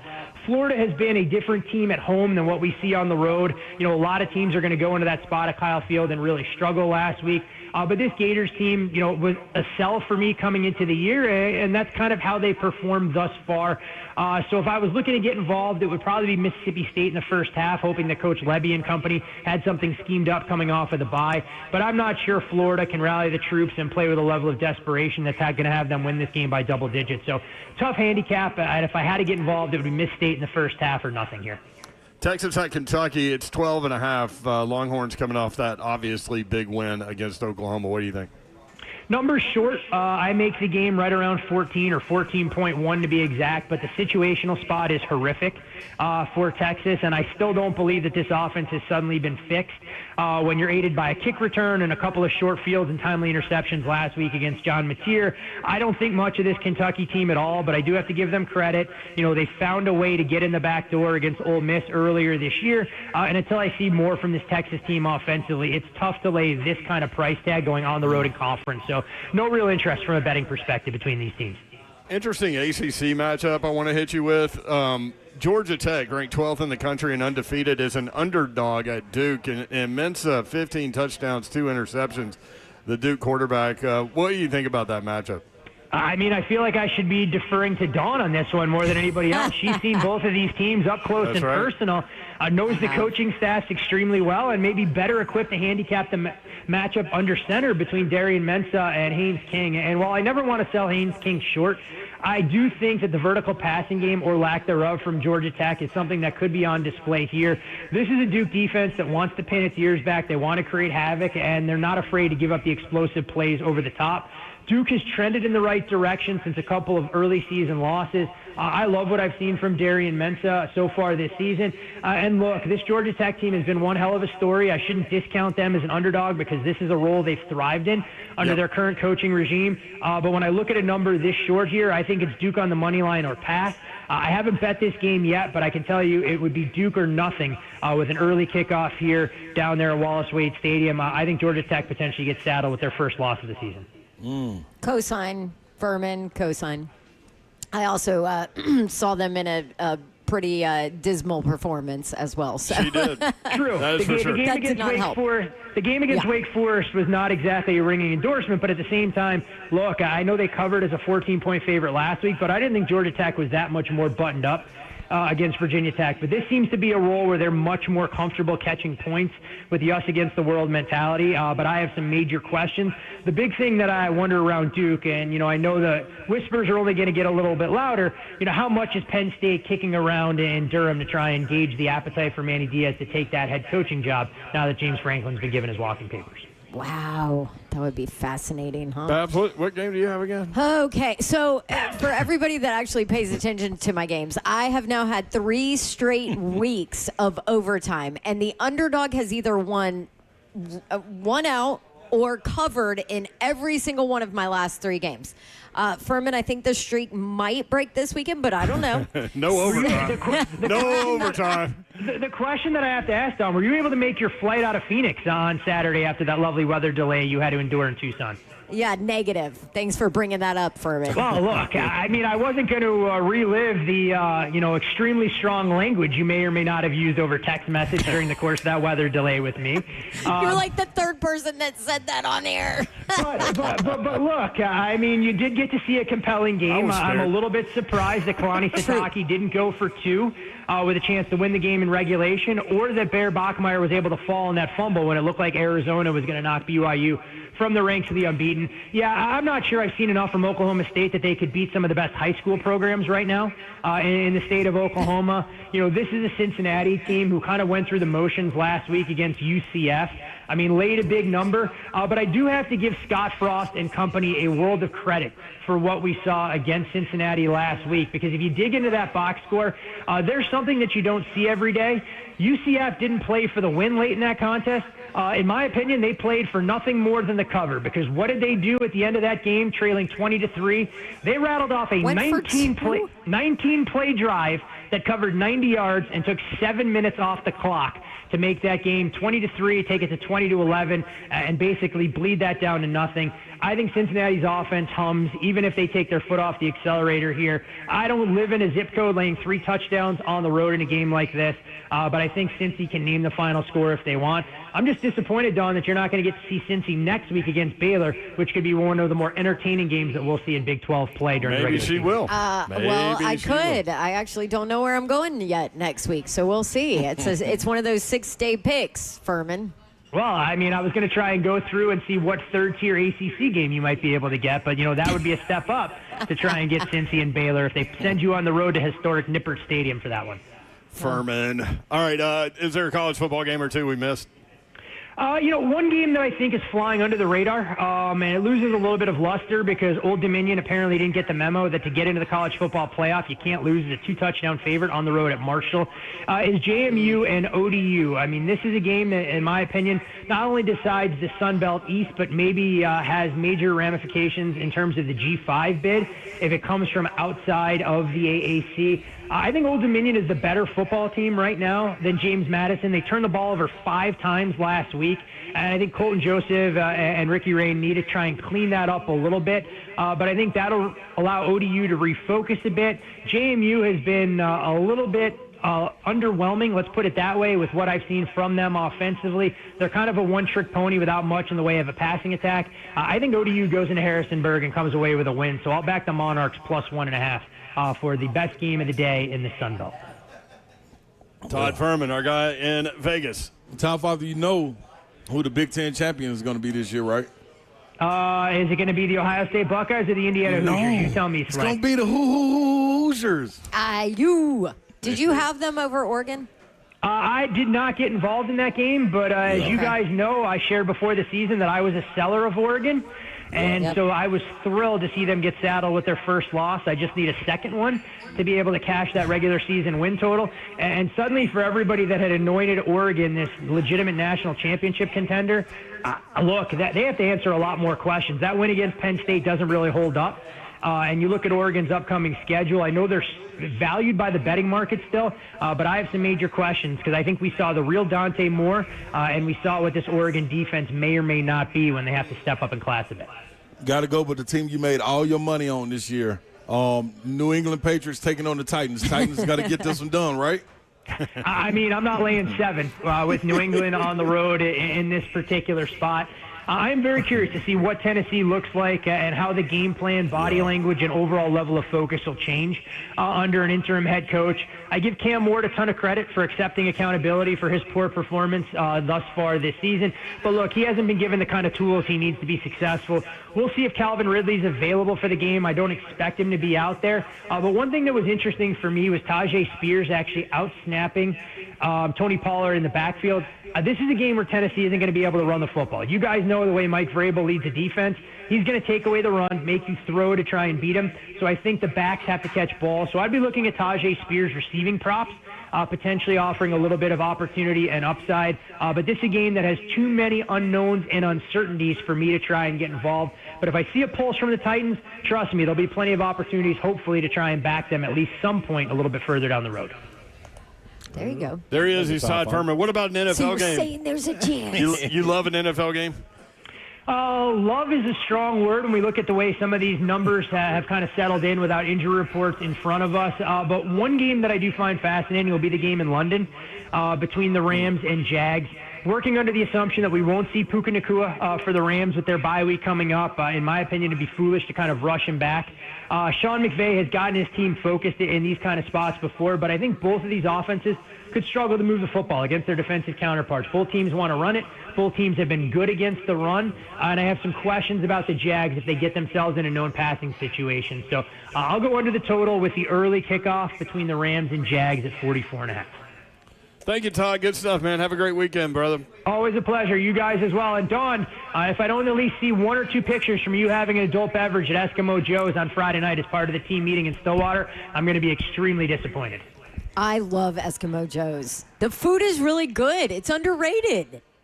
You know what? I can't honestly say I've been to Eskimo Joe's twice, and I have never even thought about ordering a single item of food. So I will take your word for it on that until I get back to Stillwater. I will be there, Ferman. I'll send you a pic. Always a pleasure, guys. Have a great rest of the week. We hate Alabama. We'll see you, Todd. When we come back, may or may not be funny, and it might be Alabama-Tennessee themed. That's cool. Broadcasting live from Twin Peaks, 27.6 degrees the beer. Food is amazing. It is National Dessert Month. They've got the Halloween costume party coming up October 28th through the 31st.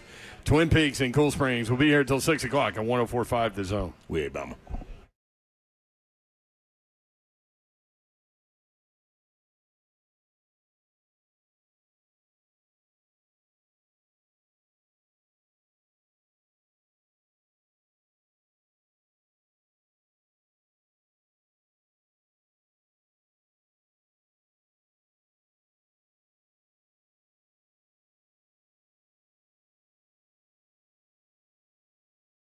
United Structural Systems is a foundation repair and waterproofing company that has served the Middle Tennessee area since 1994.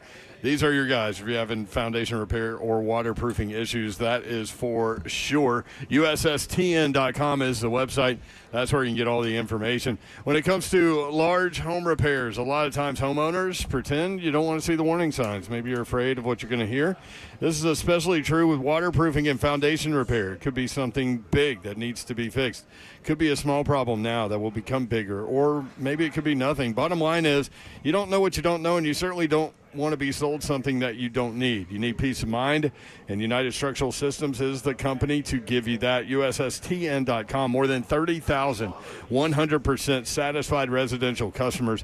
Homeowners trust USS, keeping homes dry and stable. We guarantee our best. Call USS, 615-488-7855, serving Middle Tennessee, Southern Kentucky, Western Kentucky. Online, USSTN.com.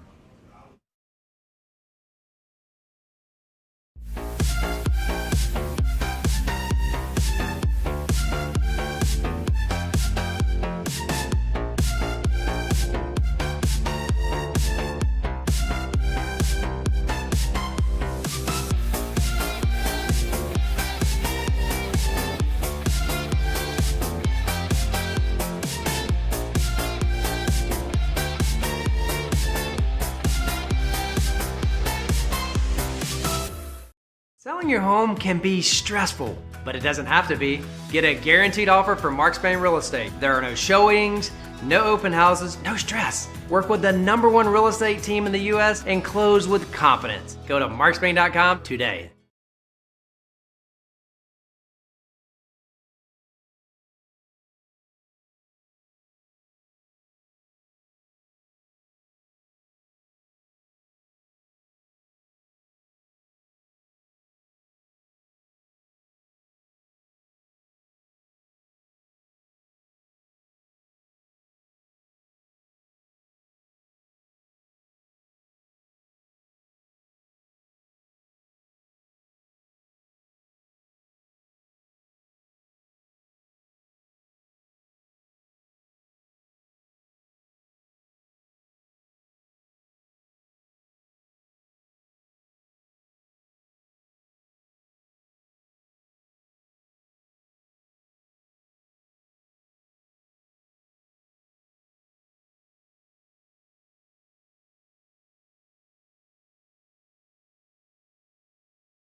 We do have a 100% success rate. Now, we don't do it every day, so there may be something tied to that. This is an old one, but a good one.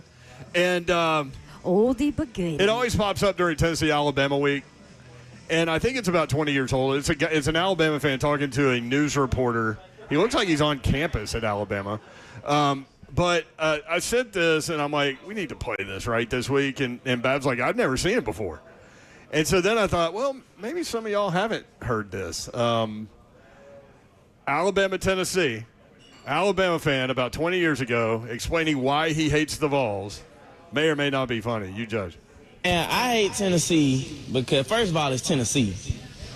And I just hate them because they low down, they dirty, they some snitches.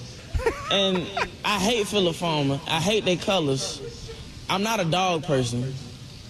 I just hate Tennessee, man. Like, and I hate Neyland Stadium. It looks like a garbage truck worker convention. And I hate all their quarterbacks. I hate Tennessee, man. Describe what you feel about their colors, too. I thought that was interesting. It reminds me, and it's not that orange that you can stand. See, I hate Tennessee more than I hate Auburn. I just dislike Auburn. I hate Tennessee. See, Tennessee's colors is that throw-up orange. It's not that orange that you can sit with. It's that puke inside of a pumpkin orange. And I don't like pumpkins. So I really don't like Tennessee, man. I can't stress that enough, man. And they losers. They sore losers because they're not Alabama, and I hate Tennessee, man. What y'all think? So freaking good. I can't believe I'd never heard of it. Yeah. So I was like, oh, I wonder, I don't even know. I wonder what year that was or whatever. Well, Rob, who is a Bama grad, on Twitter hit me up and said his name is Irvin Carney. We were at Bama and worked together in the building behind him around 2005. That's what. See, I said 20 years. Yep. I was guessing. When he was interviewed, he said he also, Zeph, did he make a song using some of these lines plus some of his own? Oh, of course. So he sent it to Zeph. I think Zeph's checking. See, this is the thing. I was like, Zeph, is it funny? And he was like, I mean, it's just all about hating Tennessee. Yeah, that's funny. I'm like, I know. Is it funny? He's like, well, no, it's about hating Tennessee. I'm like, it's funny. So, you know what's interesting about the Alabama-Auburn like and the Alabama-Tennessee thing? Because I saw Mount Cody was talking about it, and he was like, man, I learned early on campus at Alabama that you dislike Auburn, but you hate Tennessee. Like, it's a different vibe that week. That's like me at Auburn. Like, you dislike Alabama, but you hate Georgia. You said that, yeah. You said that the other day. Yep.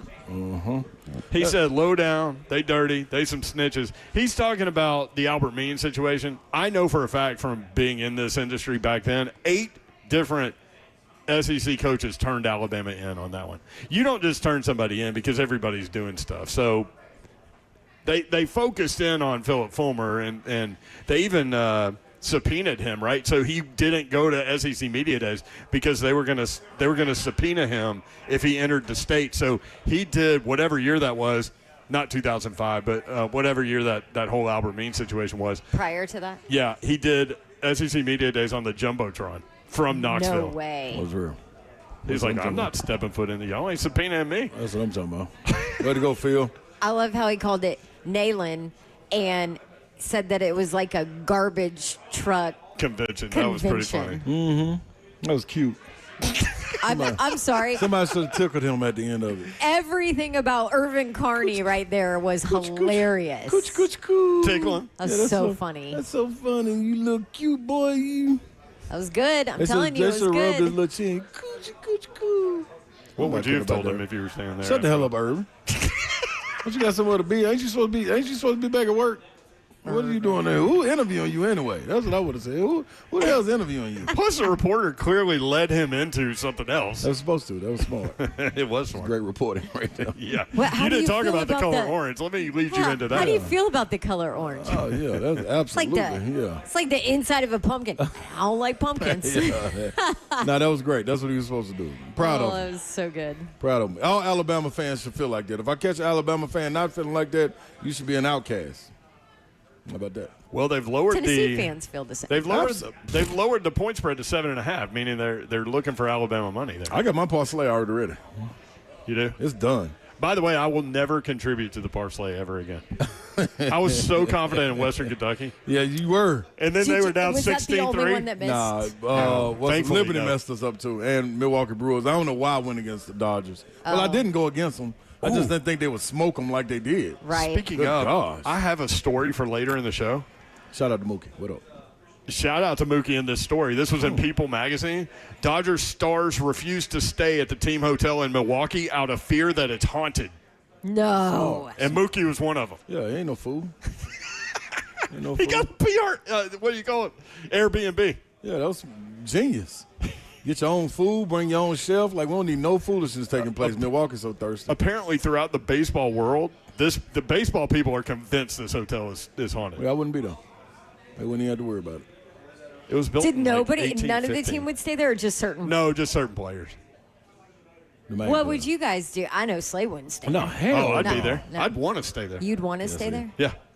Wouldn't have to worry about him at the game the next day.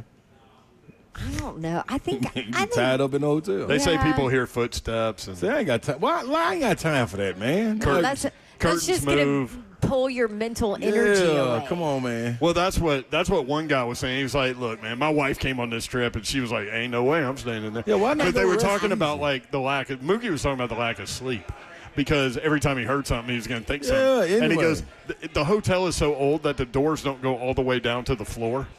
See, I believe it. The elevators don't. No, like the room doors. What?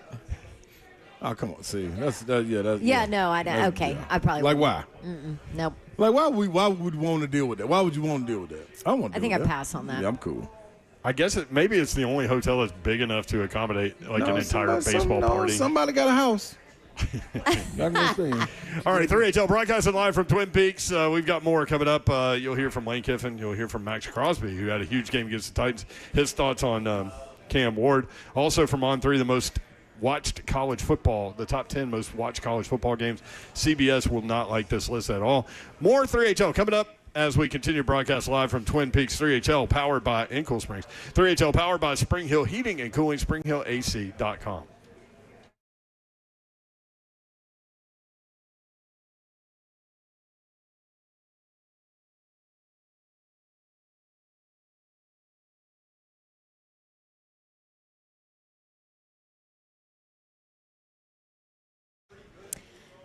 Hey, it is Dawn. Hey. Dawn for Pella Windows and Doors of Nashville. Maybe you want a new door, so when you open it, you can say, hey. As a customer of Pella Windows and Doors of Nashville, I would love to recommend them to you.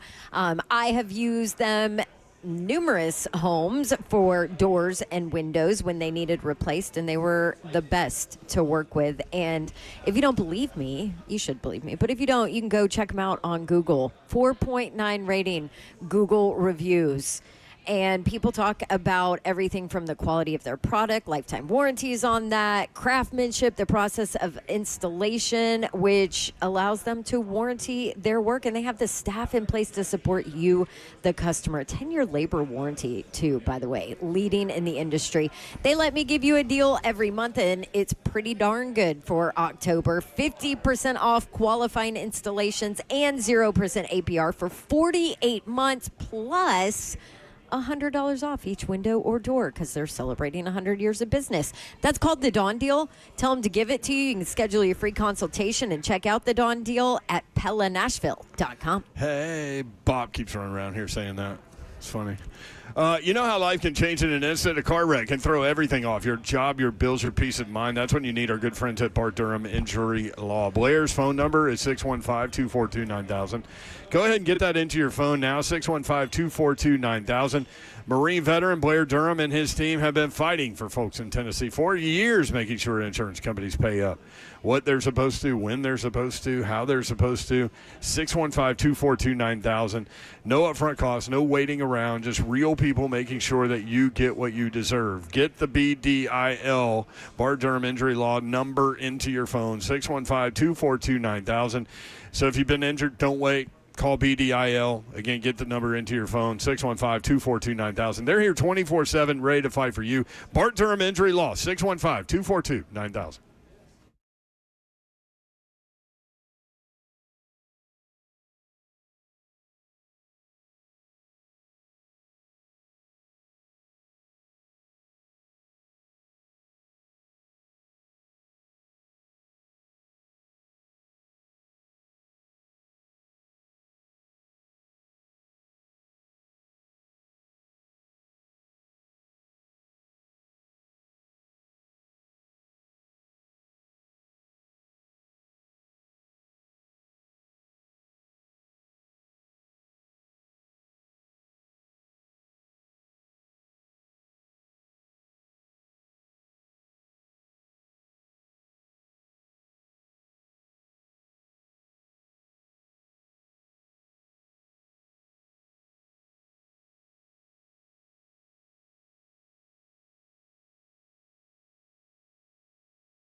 5:03. I think I'm on the air. I'm Joseph Bonanno live from Twin Peaks and Cool Springs. Wednesday injury report for the Titans and Patriots is out for the Titans. Arden Key, James Lynch, Calvin Ridley, L'Jarius Sneed all did not practice. Big Jeff, Tyler Lockett, Kevin Zeitler, they all had the day off. Blake Kantz, Marcus Harris, Van Jefferson, Bryce Oliver, Joey Sly, and Kevin Winston Jr.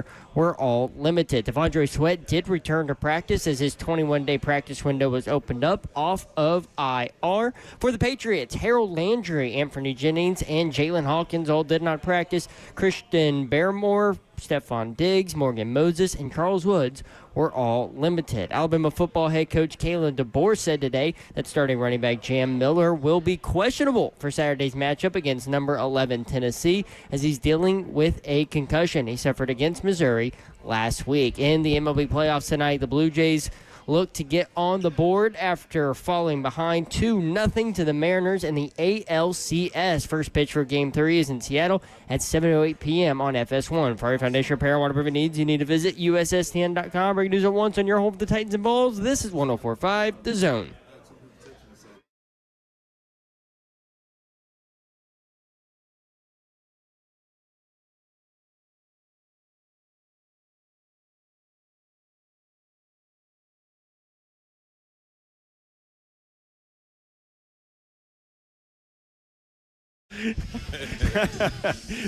Shell, powered by Spring Hill Heating and Cooling. SpringHillAC.com if you need some AC work or have some questions about what's going on with your HVAC. Let those guys know. SpringHillAC.com. Brent Doherty, Don Davenport, Ron Slay broadcasting live from Twin Peaks in Cool Springs. And, man, there's a lot going on. A lot of big football games coming up. Is there a Tennessee-Alabama moment that sticks out to you? I mean, you know, I'm always go recent history as far as 22? 22. That was mean. I actually having not beaten them in so long. Yeah, I went back on my phone and watched it today while I was in physical therapy. Did you? Yeah, that was a hell of a moment, man. Is that why they played Sweet Home Alabama in there? Because they knew you were doing that? Mm-hmm. And then when they came up, I think it was 0-1. Whenever we were just pouncing on them and just beating them up and just sending the little elephant home after smacking them on his little butt. I think it might have been 0-1, 0-2. But that's because Santonio Beard played for him. That was a cool moment. But other than that, that was it. That was it. I ain't had no – because we used to I'm older than you, so I have more we used memories. to beat the brakes off of them all the time. It's been a series of streaks, really. Like, if you look at the history and go through it, it's really interesting how that's happened. 1982, Tony Robinson scoring, and then that was the last time Bear Bryant played against Tennessee, and Johnny Majors being carried off, and the iconic picture of him being lowered down so he could shake Bear Bryant's hand. That was cool. 85, Dale Jones with the tip ball interception. Tony Robinson got hurt in that game, as a matter of fact. Yeah, you go to 1995, play number 1. We'll talk with Joey Kent on Friday. 30 years ago, play number 1. Tennessee goes down to Legion Field in Birmingham and beats Alabama badly. Peerless Price with the kickoff return. Yeah. In 98 to start the second half. It was a tight game. And I remember John Ward saying that there was a penalty on the play, and there's never a penalty on the kick return team or the kick coverage team. And so I thought that was going to get called back, but it wasn't. It was on Alabama. And so that stood, and they went on to win. And then, 2022, Jalen Hyatt's game and Hendon Hooker and the decision and the conversation that we now know about on the sideline with less than 20 seconds left, and Hendon Hooker and Josh Heupel are like, what do you want to do? And he goes, let's go win the game. You know what, though? So instead of sitting on the ball and go to overtime, they pushed it down the field and get that weirdest-looking game-winning kick in the history of game-winning kicks. I do have a moment. It was from that game, though, and I remember in the stands, it was right when Hendon Hooker fumbled the handoff, and Alabama scored, and I think they went up or tied the game. Went up by 7, I think. Went up by 7. And I remember, this is how confident I was in that offense. I remember looking to the guys next to me who were going nuts. Like, oh, this is what happens. Yeah, I'm like, dog, we want the ball again. Like I promise you, we okay. If we can get that ball last, we are fine. And they went down there and scored. I was like, this. That's when I knew right then. I was like, man, this is a high-powered bunch. Like I hadn't seen in person an offense like it. It's crazy to think that Tennessee has won 2 out of 3 in the series with Alabama and with Florida. An opportunity Saturday, night game, ABC. It's going to be a lot of fun. This is what you need, though. You need, this is where we need the Alabama, Georgia, Florida win on the road. Like, it's like the other ones, like going to beat LSU, that's cool. You know what I mean? Winning at Oklahoma, that's big time. But one of them, out of them big 3, winning one of those on the road, that's how you go solidify yourself. Brett Doherty, Don Davenport, Ron Slay. We are broadcasting live from Twin Peaks in Cool Springs from On3.com, the 10 most watched college football games so far this season. Mm-hmm. 8 of the 10 most watched college football games have been on ABC.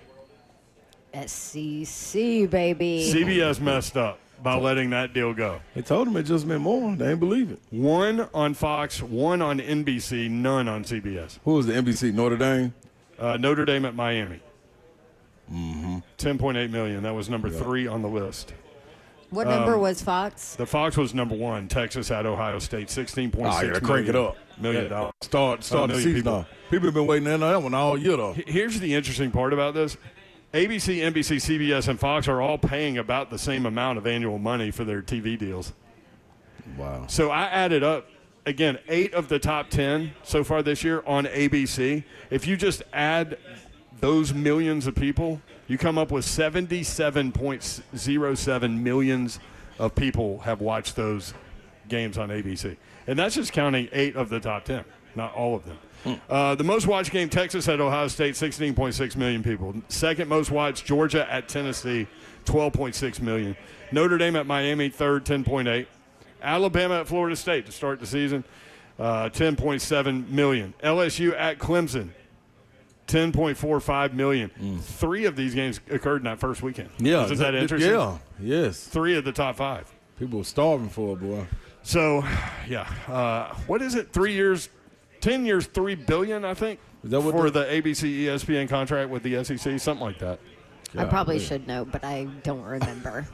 Sorry. Don't worry about it. Ross, let's hear from Lane Kiffin. Ole Miss playing at Georgia. As Todd Ferman said, Ole Miss did everything they could to lose that game last week against a 32.5-point underdog Washington State team. Washington, meanwhile, not ranked in the top 25. They are 5-1, and their fans are chirping, right, saying we went into their stadium and beat them by 29 or whatever it was, and y'all win by 3. I don't think you get that out Ole Miss group. I think that was a clear look-ahead situation. That's definitely what it was. And so Georgia now a 7.5-point favorite at home against Ole Miss. Lane Kiffin was asked which animated coach burns more calories on the sideline, him or Georgia coach Kirby Smart. Check it. Off the wall question, you and Kirby, probably some of the more demonstrative coaches on the field. Who do you think burns more calories in a game, you or him? I don't know. That's a good question. I walked by the TV and saw his press conference today, so it don't look like he's burned too many calories. He's such a jerk. Just a tiny bit chunky. He thinks he's allowed to say that now because he's lost all this weight and he's back in shape and whatever else. He is. He did. Yeah. He's changed his whole life around. You're wrong, man. We've seen He that. quit His drinking, kids said right? it. Yeah, he doesn't drink. Yeah. Yep. Yeah, they're doing like it. You want? I hope Kirby. I just want Kirby to respond. What did you think about Kirby Smart jumping on the speaker box or the equipment box or whatever and waving his hand to the crowd after beating a 3-3 team? It's not a surprise. I mean, are you surprised by that? I saw am a not lot of Auburn fans going, Kirby, what are you all. doing? And it's a rivalry, though. No, It is a that rivalry. one That's my always thing. matters. It doesn't matter what the records are. Like, Yeah. it That's why I wanted to matters. get your You take better on it. win that game. I have no problem with it. Whatever. People I mean, he forget. does stuff like that, though. Where was it? Where else did he do it? Missouri, was it? No. I can't remember, but That'd be a good place for it. Yeah. With all the stuff That sounds like says. something he would do, though. He did something else. Yeah, he did something else somewhere else. 3HL powered by Spring Hill Heating and Cooling, SpringHillAC.com. When we come back, we've got some Cam Ward audio for you. He met with the media today following the all of the things that have happened this week. So you'll hear from Cam Ward. Also, Raiders defensive end Max Crosby on the Rush podcast had some things to say about Cam Ward. That's coming up. Stay tuned. 3HL 104.5. I have a giveaway. The Zone. You do? Oh, okay. You want me to do it now? Or you know what? I'll tell you what it is. I'll do it very first thing when we get back. Okay? Sounds good. Okay. It is tickets to see Keith Urban this Friday at Bridgestone Arena with special guest Chase Matthew, Carly Scott Collins, and Elena Springsteen.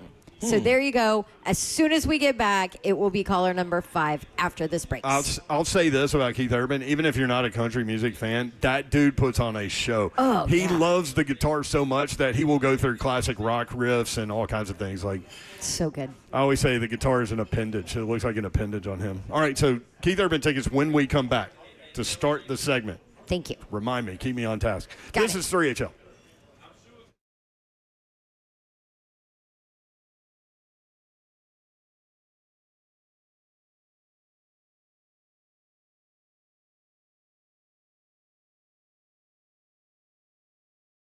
Buck Rising also drives a Ford from Two Rivers Ford. Honesty means everything, and that is especially true when you're buying a vehicle, and that's why I purchased my new Fords.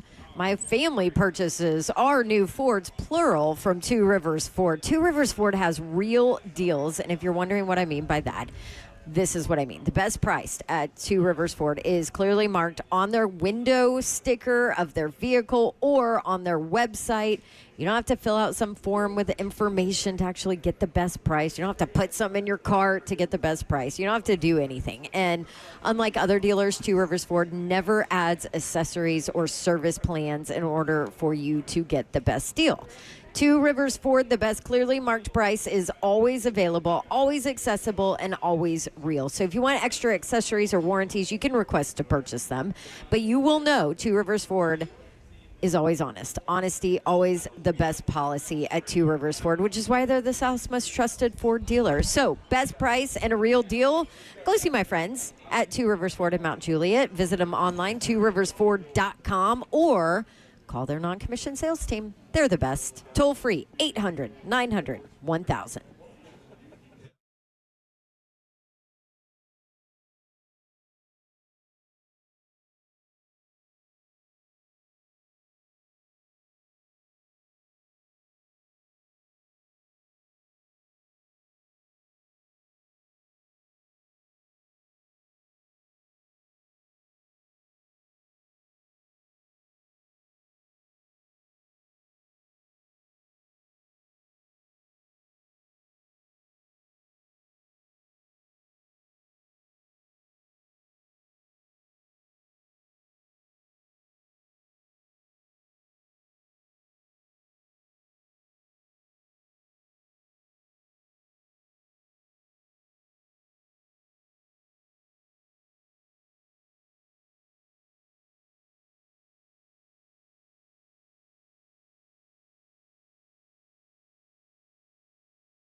3HL powered by Spring Hill Heating and Cooling, SpringHillAC.com. We are broadcasting live from Twin Peaks in Cool Springs, having a good time. Thanks to all that came out.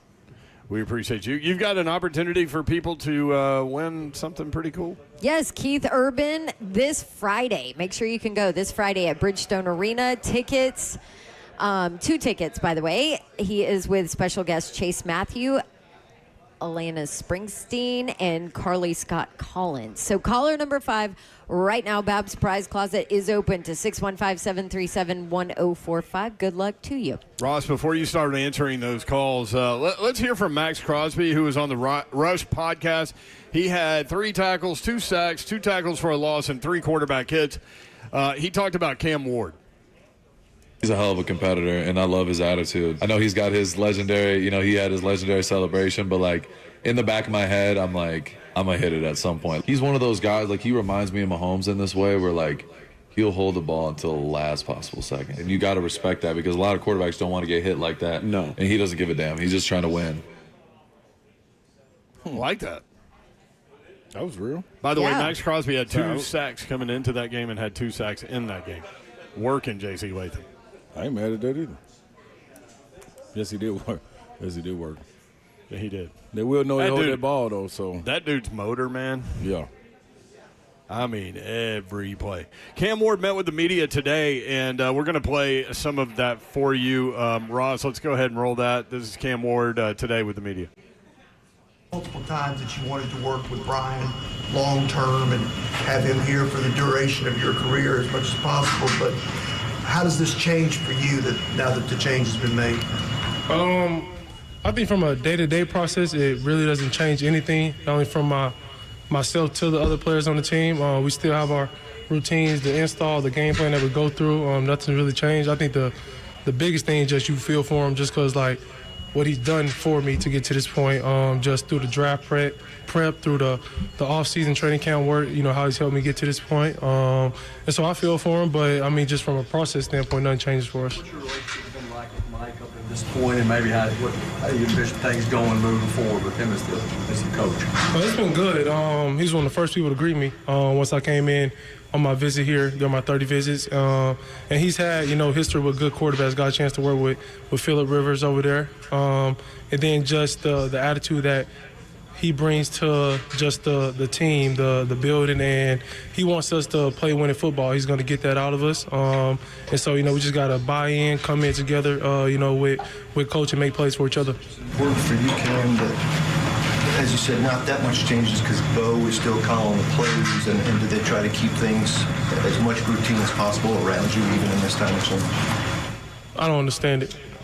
Bo is still the play caller, so that doesn't change. Is that important in keeping the continuity for you in the offense, that not too much changes in that regard, even though Brian's no longer here?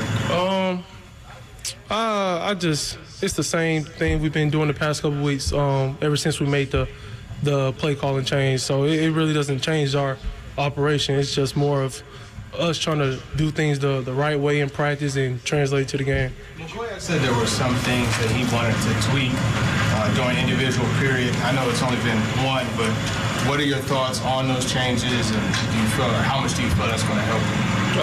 I think it's good. It's going to help a lot of us, not only myself, just more individual time with our coach, just getting the fundamentals right, whether it's defense, offense, and I think it's going to help us as we get to our team units in practice. I think it's going to help us in the game. Has he discussed with you at all about being more secure with the football? Because that was something that he brought up in his initial press conference. He discussed it enough, and he doesn't have to discuss it with me. I know that that's my job. Ball security is job security as a quarterback. So I know, the turnovers can't be a main thing for myself, something I got to continue to clean up. Did you maybe drift off your midline and throw off your back foot or going backwards more in that game than you had? And how frustrating is it to fall into some of that stuff when you're working on it on a daily basis? I didn't think I was throwing off my back foot a lot, unless you can tell me a play. But I made it slipped up because whether I have to move in the pocket or whether it's getting out or stepping up. But then I have to be accurate with the football. I have to give my receivers a chance to make plays for us and give them a chance to go score touchdowns. How about drifting? I just think it's more of a feel in the pocket that I have, whether it's drifting to check the ball down. Then also it's something that, I've had throughout college, and that's something that I'm trying to clean up just less of it. And then also at times when I need to. Do you feel like the change with Brian was necessary? Did you feel like that change had to be made? It's really not for me to say. That's not my thing in the building. My job is to play quarterback. My job is to help lead this team to win. So I'm going to support whatever decision we make. The guys in the locker room are going to support it. But at the end of the day, with coach and without coach, we're trying to win football games. That's the main message that, Coach Mack is preaching, and we just got to live by it and stay true to it. Would you describe what the locker room's reaction has been since the change was made? It's been, good from a person standpoint, from nobody dragging in, nobody feeling sorry for themselves or what our record is. Because the only way is up for us. We put ourselves in the hole.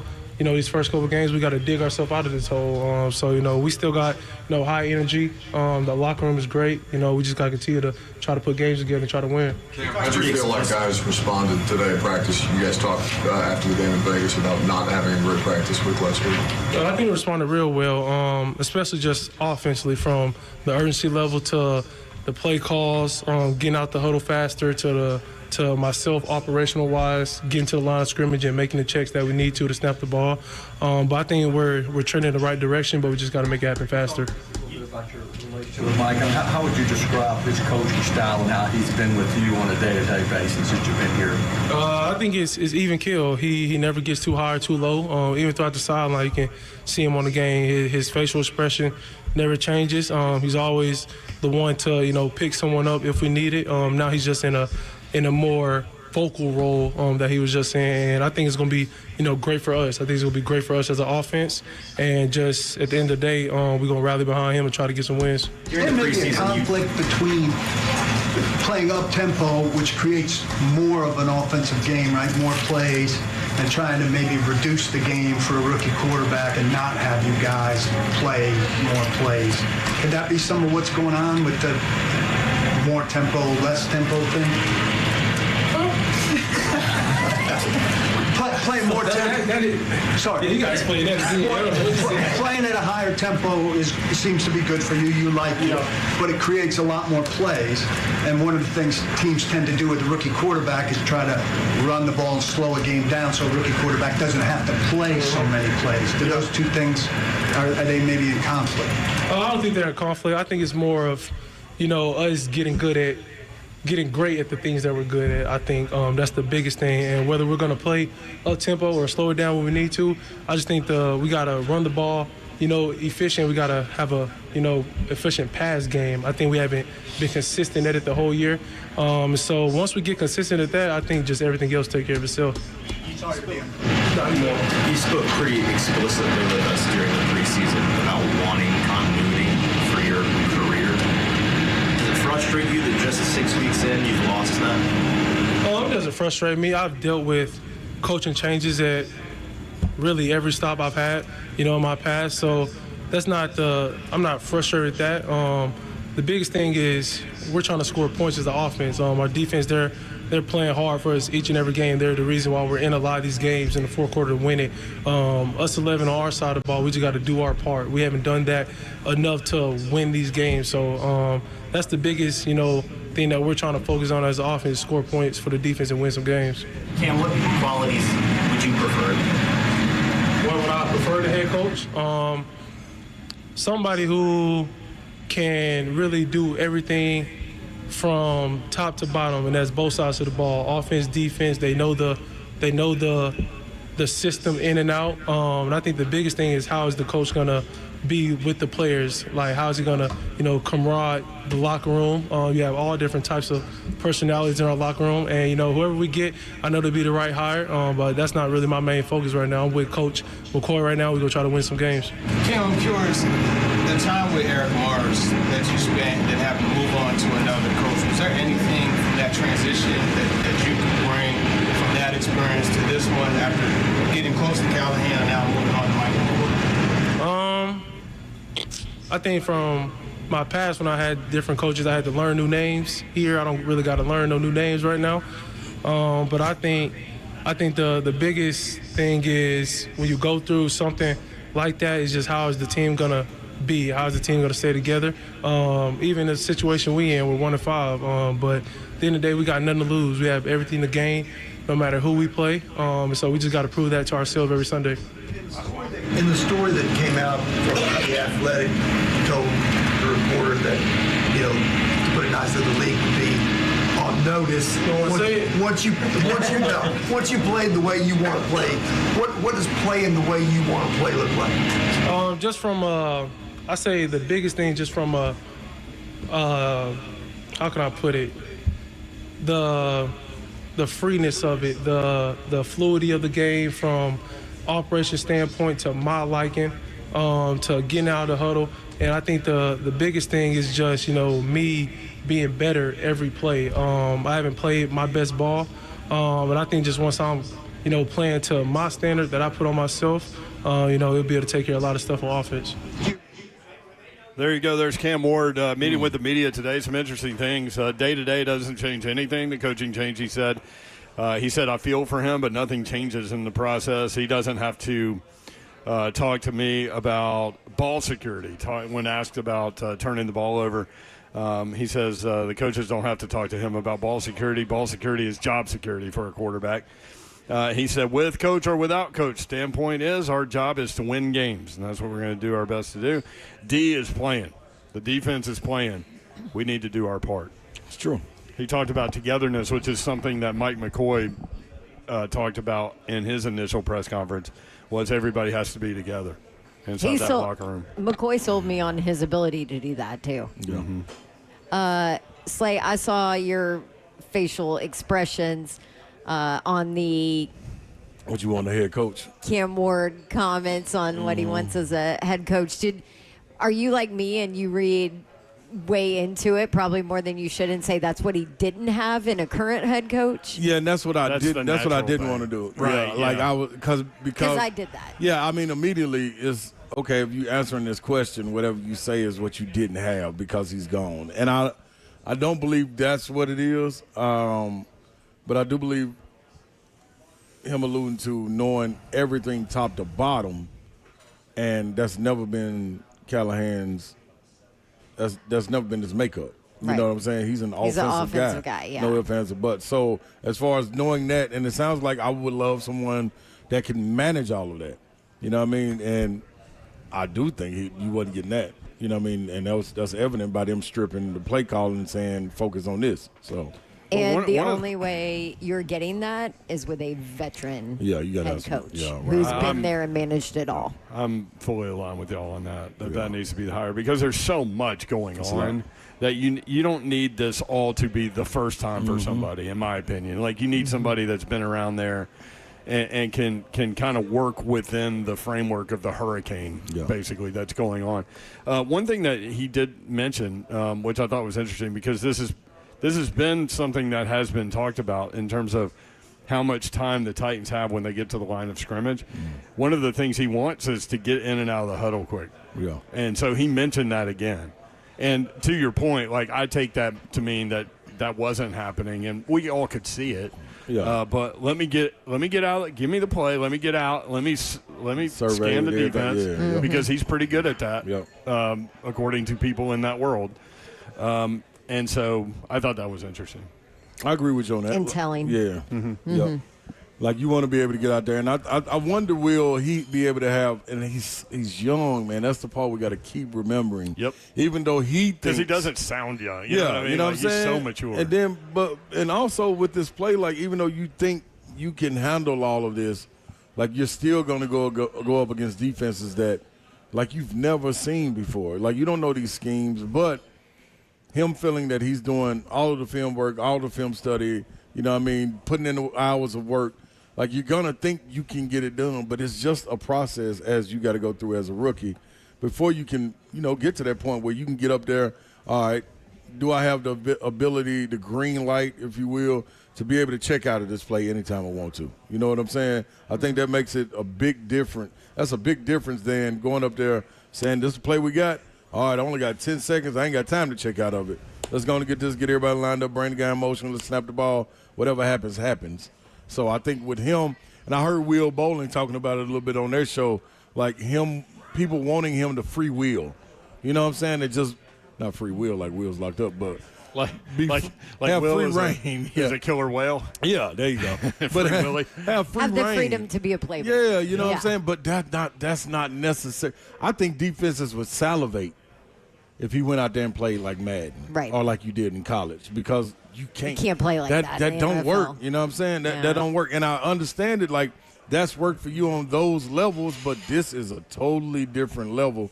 So there's got to be some understanding and a step back and take a deep breath. You know what I'm saying? And maybe that's where they clashed a little bit. He wants them to dink and dunk until you see what's there, and then maybe you can move on from that point. But it's going to be interesting, man. It's going to be interesting to see what happens, because one thing for sure, this staff may not be here. So do you automatically succumb to whatever Cam Ward's wishes are? You know what I mean? Which, to your point, Babs, it could destroy him and have bad habits over and over. Because if somebody good come in, they got to go and reset them. And that's a whole nother process as well. So this could go a lot of different ways. Yeah, because, I mean, we've talked about this a lot, but there are so many egos involved in the NFL. So if you hire a guy that is egocentric and confident in his system and I'm going to plug him into my system as opposed to someone that can marry something to the developing quarterback. Don't forget, they started tweaking. I think that's interesting, too. They started tweaking his stuff when he came in on his, 60 visit? Or what was it, 30 visit? The 30 visit. 30 visit. You know what I'm saying? Like they wanted to see how he respond for it. And when he got to the spring, they said, it's okay. We already discussed it in 30 visit. He picked up on that. So they were ready to change things. The next person that comes in going to want to change something, too. So keep on throwing darts at the board, man, hoping something stick. You never know what it might be that's going to stick, and that could be ugly. You can watch the show live, YouTube, Facebook Live, Twitter, and Twitch. Twitch, please. The F&M Bank Chat is open. 3HL is powered by Spring Hill Heating and Cooling, springhillac.com. Do you want to dive into any kind of baseball parlay or who we got tonight? Or hockey or...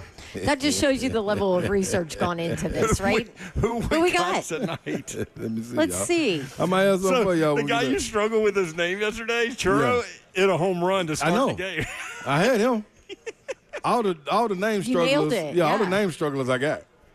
We're going to get something done. That is definitely true. Live from the 104.5 The Zone Circus Sports Studio, Kentucky's largest sports book, can now be found at Circus Sports at Kentucky Downs. We may have a... it's only one game, though. Oh, we got football, too, though. Yeah, it's two college football games, right? Yep. That's what you told me yesterday. That's right. PFF 2026 NFL mock draft, got that for you. There's some orange flavor in this deal. Oh, give it to us, baby. In the first round. Hey. Oh, Lord have mercy. Philly Mike is in the house. Philly Mike, y'all got some things going on up there in Philly. Things ain't all hunky-dory no more, is it, bro? Philly Mike with some drinks here. All right, we'll do that when we come back. Maybe a parlay. Stay tuned. 3HL, broadcasting live from Twin Peaks. Where you can catch all of the sporting events that are going on. A lot of postseason activity, hockey starting up, all of it here at Twin Peaks. We'll be right back. 3HL 104.5 The Zone. We hate Bama.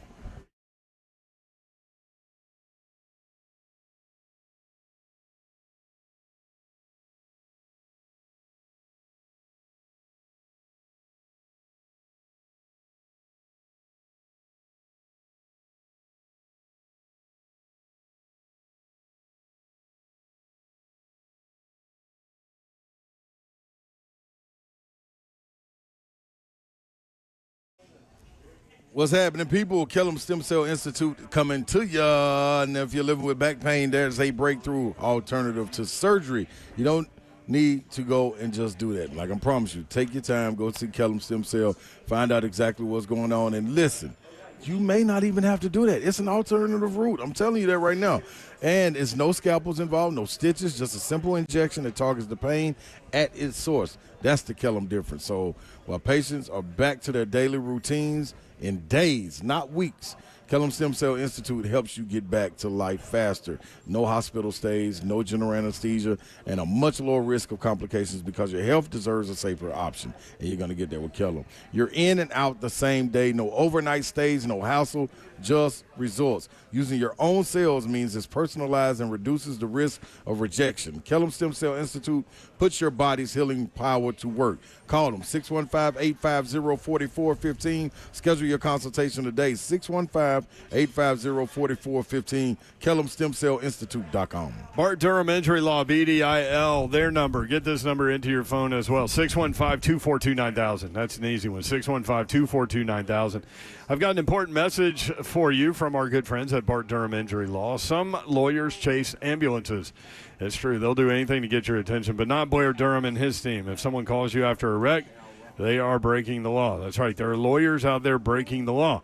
Marine veteran Blair and his team at Bart Durham Injury Law do not play those games. Check them out, 615-242-9000. If you have any questions about you or someone you love that's maybe been in a wreck, for example, 615-242-9000. When you make that call, they answer. They're local, trusted, and ready to fight for you. No gimmicks, just a team that is on your side from the start. So if you or someone you love is in a wreck, remember Blair's number, 615-242-9000. Local, trusted, ready to fight for you. Bart Durham, Injury Law, BDIL, 615-242-9000.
HL 104.5 The Zone.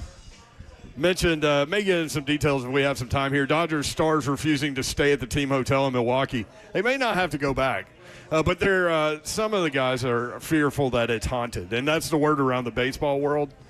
So when we mentioned this earlier, there was a big Braves fan that contacted us and said, yeah, there are guys on the Braves roster that won't stay there. Wow. Did you ever run into that in Europe? Any kind of haunted places or? No, I ain't had no time for that. I know you don't like they that knew better. stuff. They knew better than to tell me something like that.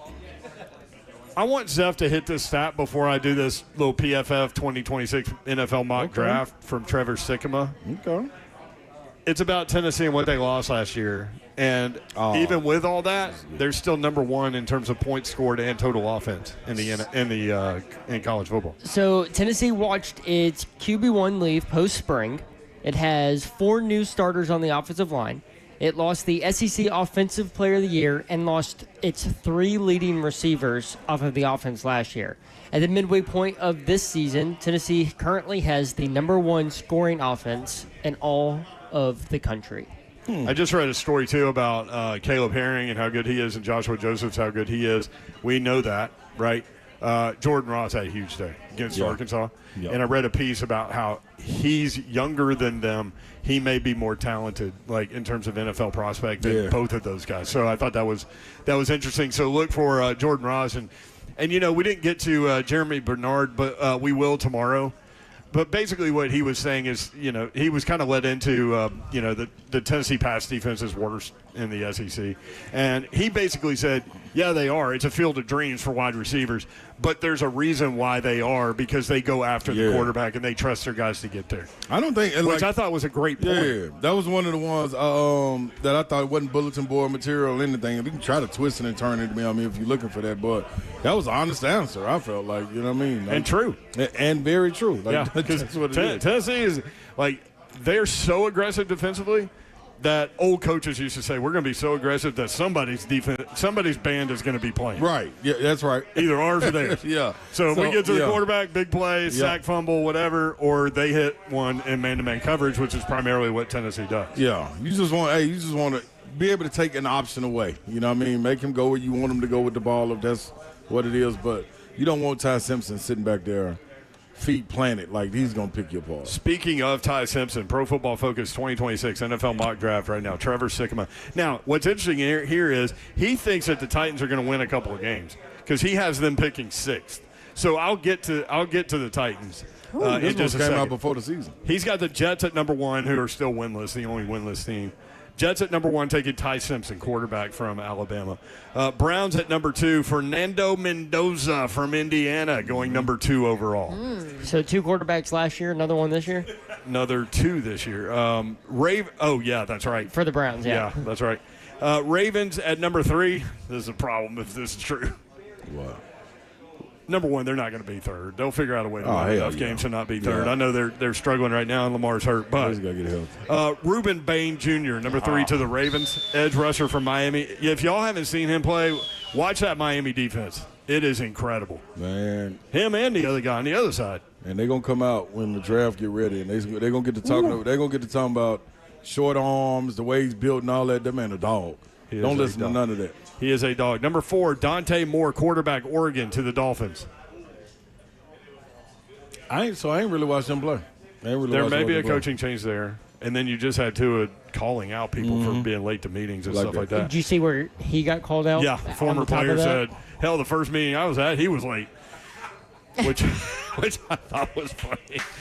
I love sports, man. Number 5, the Saints, Peter Woods, defensive lineman, Clemson. Yeah. Heck of a player. Number 6, this guy's pretty good too. Titans take T.J. Parker, edge from Clemson. Definitely chasing the edge rusher. You got Big Jeff. Well, if you don't have Big Jeff, you may not have Big Jeff as well. But you got to get him some help. You also need elite wide receivers for that new toy, for the new coach. You also need offensive line help. So check this out. This is something that Zeph this is a direction Zeph would have gone. There are 4 Tennessee players in the first round of this mock draft from Trevor Sikkema, PFF. Go Vols. Number 17, Colton Hood, cornerback. We were talking about. We brought him up a couple of weeks ago talking about him. Number 24, they have Colton Hood going to Washington at 17. Number 24, Chris Brazzell, wide receiver, Tennessee, going to Seattle. The 24th pick. Itching coming up this weekend. Number 25, Jamad McCoy, cornerback, Tennessee, going to San Francisco. Yeah. And so we were talking about Colton Hood and Jamad McCoy, and some people have those guys flipped, and it's recency bias because McCoy's not playing. Right. But you know what his tape looks like. 27, Joshua Josephs, edge rusher, Tennessee, going to Philadelphia. Yeah. Yeah, that's 4 Vols in the first round. Yeah, that's tough. Zeph, project for you. Last time Tennessee had 4 first-round picks. Oh, it's been a while. Right? May need to go back to Fulmer on that one. Definitely going to Fulmer. Yeah. 2001, maybe? That 08 team y'all was should loaded. Be What was winning it, Eric games Berry and all better them? than you are. Did they come out? Him and Mayo and all of them come out that same year? I don't know if there were 4, but that was a team, too. That was a squad. That was a lot of talent. Was Arian on that team? Foster? Arian might have went second. He was undrafted. Yeah, somebody's got to steal on that one. Houston. Yeah. Did you hear what I said? No, what? You guys should be winning games better than you are. Who? Tennessee. They've only lost 1, and it was by 3 in overtime. I'm talking about winning. Did you not hear what I said? They should be winning more games? No, I said winning games better than you are. Oh, better. I Yeah. thought you said more. I'm sorry. Yeah. Wow. But guess what, though? Guess what? Guess what, too, You're though, the Babs? one that came at me for I that. did So it. I'm like, back at you because you're not listening to me. Shocker. I could have sworn you said more. Guess what, though? This is you finally starting to get those. These are developed guys, too. Yeah. That's the other funny part. Yeah. Like, So- this next class is going to be the class where he's supposed to be in strike gold They have never had 4 first-rounders in one draft. in life. They've had 3 a couple times. They've never had 4? Not according to this. What was No. the most recent one with 3? 2002, they had 3. Before that, Who was the 3 in 2002? 2002, it was That's the haunted hotel. John Henderson to the Jags, Yeah. Dante Stallworth to the Saints, and Albert Looks like Hainsworth to the Titans. Those are the 3 in Oh, yeah, 2002. Big Al. And then 1998, they also had 3. Manning, Terry Fair, and Marcus Nash. Yeah, that's crazy. Did you want to So do they a parlay? haven't had I got 4. one. Yeah, that's crazy. That's amazing. Then them they had a whole defense And drafted then before. 2007, they had 2. No, we're talking first round. First round, though. Yeah, I know that. 2010, they had 2. Okay. All right, parlay. Yep. Ross, hit the intro. Here we go. There's only one man to follow when you need that big bet to hit. I'm in the building. Ron Slick's cooked up the perfect ride and die bet, and he's giving you the chance to follow him. You're only going to be saying one thing after this. This is the parlay. All right. I got the guys you can't pronounce. That was a good 3HL bingo card. So this is what I'm going with, though. Vlad Guerrero, record a hit. Cal Raleigh, record a hit. This is thanks to Zephyr right there. And I'm going Mariners money line. Just a little 3-leg baseball. All right. And I got one for football. For tonight? For tonight. Well, you got about 1 minute. Well, it's a sneaky one. Hit it. Sure. I'm going. Look at his neat little handwriting over I'm there. going Jacksonville State. Yeah? Jacksonville State. Oh, that was not a shot at Dawn. Stop. Plus 2.5. And I'm going UTEP, money line. Jackson State plus 2.5? Yep. Jacksonville State, come on. Y'all ain't won the game all year. So Well, then why are you going then? They need to win more. This is the time, baby. This is the time, baby. Who was the second one? Sam Houston State and UTEP. I'm playing UTEP money line. Oh, UTEP. Yeah, Sam Houston State ain't gonna never win the game. Well, I mean, it's one person, and he's been dead for a long time. Well, they put the state behind him. They should be in the Pac-12. Yeah. The state conference. Presented by Allstate. All right, that does it. Appreciate. I hear that a million times every Saturday in my ear. We appreciate the great people at Twin Peaks and always enjoy coming out here, Twin Peaks and Cool Springs, for all your sports TV viewing. Appreciate all you guys listening and including us in your days and in your lives. We do not take that for granted, nor do we take that lightly. Hopefully we were able to put a smile on your face. Good night. God bless. See ya. Wouldn't want to be you unless you were getting a shout out. We hate Alabama. What the hell?